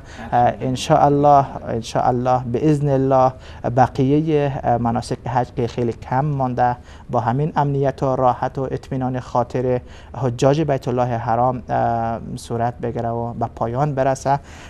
البته وقتی که ما میشنویم دولت مردان این کشور، وقتی که از دولت مردان این کشور صحبت میکنیم چون باید صحبت بکنیم، چون حج داره در زیر سایه اینها صورت میگیره، مشاعر مقدسه زیر تصرف اینهاست و اینها البته هیچ نوع دکان شخصی از مشاعر مقدسه از بیت الله حرام نساختن، که منهج قرآنی هست. بله، که لا یجرمنکم شنآن قوم علی ان لا تعدلوا، بله، اعدلوا هو اقرب للتقوی. ما شاید با یک کشوری از نظر سیاسی مخالف باشیم، ما نمیدونم از روند حکومتداری یک کشوری خوشمون نمیاد، نمیدونم از بعضی از رفتارهای یک جماعتی، یک گروهی، یک مردمی خوشمون نیاد، اما این نباید باعث بشه که انکار معروف بکنیم. لا یجرمنکم شنآن قوم علی الا تعدلوا.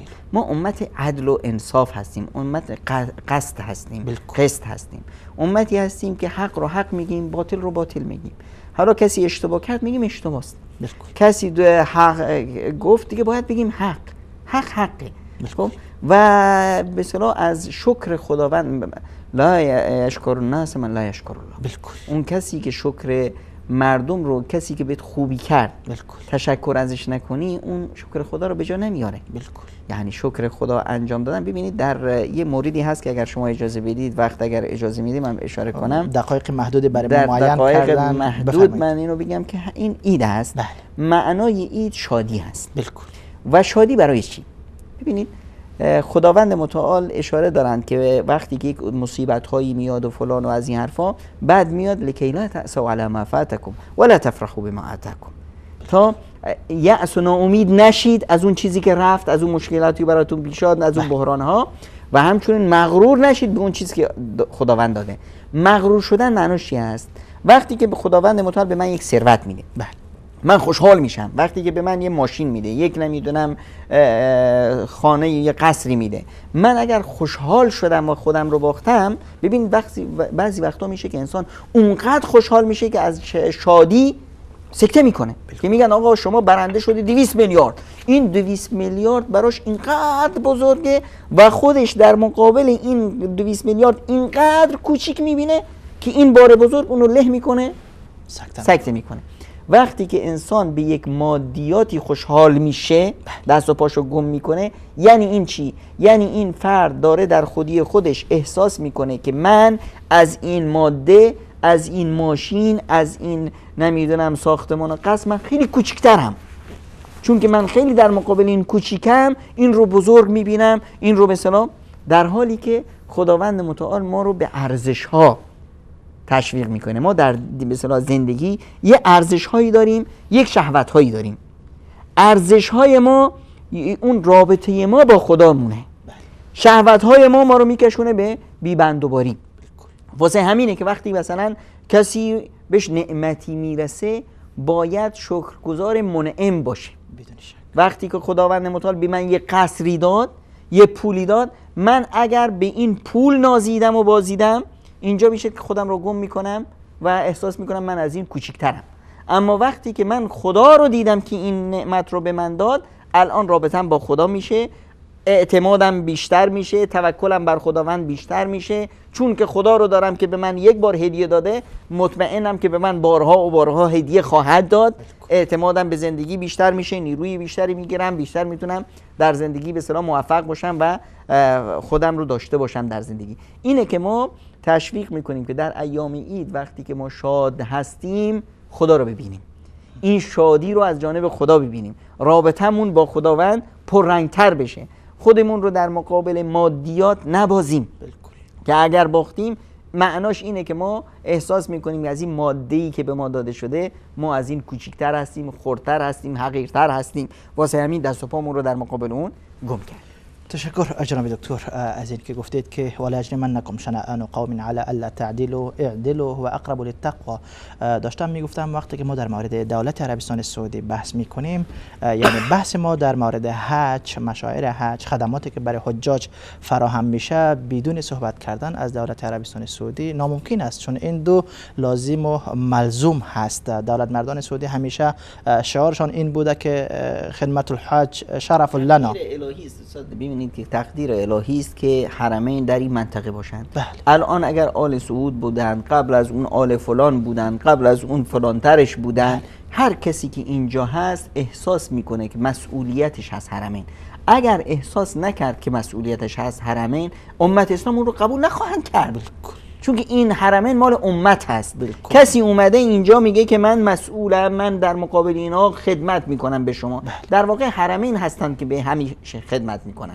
حرمین همیشه فضل و منتی دارند بر حاکمان وقت عربستان و بر همه مسلمان ها. الان هر کسی اومد اینجا اگر خدمت کرد، همینه که مسلمان ها همش قبول میکنند. مثلا قبل از حج اگر اینا خدمت نمیکردند و وظیفهشون رو به نحو حسن انجام نمیدادن، مسلمان ها امضا نمیکردن. بالکل. همه جهان اسلام بلند میشد میگفت آقا شما حق ندارید. بالکل. اما همه دنیا قبول دارن. من بیام به صلاح فحش و بد و بیرا بدم. ببین رسول اکرم صلی الله علیه و سلم فرمودن وقتی که انسان میگه هلک الناس، من قال هلک الناس فهو اهلکهم، اگر کسی اومد گفت که همه بدن، این بدترین انسان همینه که میگه که همه بدن. چرا؟ چون در واقع همه بد نیستن. 2 نفر با من بد میشن، 10 نفر با من بد میشن. همین ببینید عربستان سعودی مگه با همه دنیا خوبه؟ خیلی از کشورها هستند که با عربستان هیچ سلام و دعایی ندارن، هیچ رابطه خوبی ندارن. رابطه عربستان مثلا با کشورهایی که بسیار بت پرستند و گاو پرستند و فلانند. اما دیگه حق نداره که عربستان بگه که آقا شما چون که هندیا گاو پرستید من حاجیای شما رو قبول ندارم. حق نداره. حاجی هندی میاد، حاجی فلان میاد، حاجی علان میاد، اینو قبول دارن، خودشون جامعه قبول داره، مسلمونا قبول دارن و این وظیفه شونه. بالکل. خب و همین بود که مثلا این همه، مثلا من تعجب کردم که اینا چرا مثلا هر چی ایرانی میگه که آقا این کارو میخوایم، باشه آقا قبول. این نظام حکومت داری، یک حاکم عادل این کاری میکنه. حاکم عادل با ملتش جنگ نمیکنه، با همسایه‌اش جنگ نمیکنه، با کسی دشمنی درست نمیکنه، سعی میکنه با همه بسازه. این صفت یک پدر هست. پدر اگه ما در ایران یک پادشاهی می‌داشتیم یا نمیدونم یک ولایت فقیه می‌داشتیم که پدر می‌بود، اون وقت تو ایران دیگه عرب و کرد و بلوچ و نمیدونم ترک و ترکمن و اینا نمی‌داشتیم، همه میشونن ایرانی. هر کسی مشکلی داشت آقا میرفت پیش بابا به اون فلانی به من ظلم کرده، اون میگفت باشه گوشو میگیرم، الان تو شما این شکلاتو بگیر، فعلا اذیت نکن. مثل پدر همه رو خانواده رو دور هم جمع میکنن. اما نه، وقتی پدر میاد اینو به جون این میندازه، اینو به جون این میندازه، اینو آخر همه چی اهل خانه میگیرن شوتش میکنن میندازن بیرون. اون وقتی که مجبور پدر بره به اصطلاح 4 تا نمیدونم افغانی و پاکستانی و عراقی و لبنانی و اینا رو بیار گیرخوارش بهش کنه، اینا رو بخره، زرخریدش کنه که از من دفاع کنید که نکنه بچه‌ها منو بزنن. تشکر. سلامت باشید جناب دکتر عمرای عزیز. همکاران عزیزمان میگن که وقت شما خیلی زیاد گذشته از وقت محددی که برایتان داده بودیم. من البته از بینندگان پوزش می‌سپارم که بعضی از دوستان ما را به اصطلاح به بیراه کشاندن. حج از شاد باشید. فلسفه عید بود.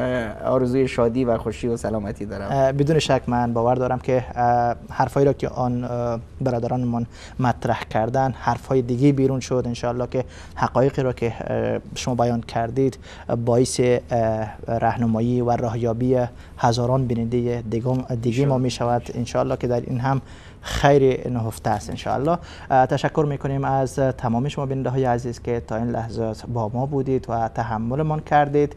از همکاران عزیزم جاوید جان و فرید جان، از منیر جان هم سپاسی ویژه دارم. تشکر میکنم از ایشان که برای ما تقریبا بیش از 30 دقیقه وقت اضافی دادن. تشکر از تک تک شما عزیزان. تشکر از محضر جناب دکتر عمرای عزیز که یک بار دیگر مورد استفاده من و بیننده ها قرار گرفتن استفاده کردیم از ایشان. فقط در آخر تکبیرگویان برنامه را به پایان میرسانیم به شرطی که بیننده های عزیزمان هم با صدای بلند تکبیرات را زمزمه بکنن. بدون شک این زمزمه تکبیرات همون شکری است که الله متعال به آن ما را امر کرده که شکرش را بجا بیاریم. خداوند از ما بپذیرد. تکبیرگویان برنامه را به خاتمه میرسانیم. الله أكبر الله أكبر الله أكبر لا إله إلا الله الله أكبر الله أكبر ولله الحمد الله أكبر الله أكبر الله أكبر لا إله إلا الله الله أكبر الله أكبر ولله الحمد الله أكبر الله أكبر الله أكبر لا إله إلا الله الله أكبر الله أكبر ولله الحمد الله أكبر كبيرا والحمد لله كثيرا وسبحان الله بكرة وأصيلا. وصلى الله تعالى على خير خلقنا محمد وعلى آله وصحبه أجمعين. جزاكم الله خيرا. بارك الله فيكم. تشكر الشما. لبيك لا شريك لك لبيك إن الحمد والنعمة لك والملك لا شريك لك لبيك لبيك اللهم لبيك لبيك لا شريك لك لبيك إن الحمد والنعمة لك والملك لا شريك لك لبيك لبيك اللهم لبيك لبيك لا شريك لك لبيك إن الحمد والنعمة لك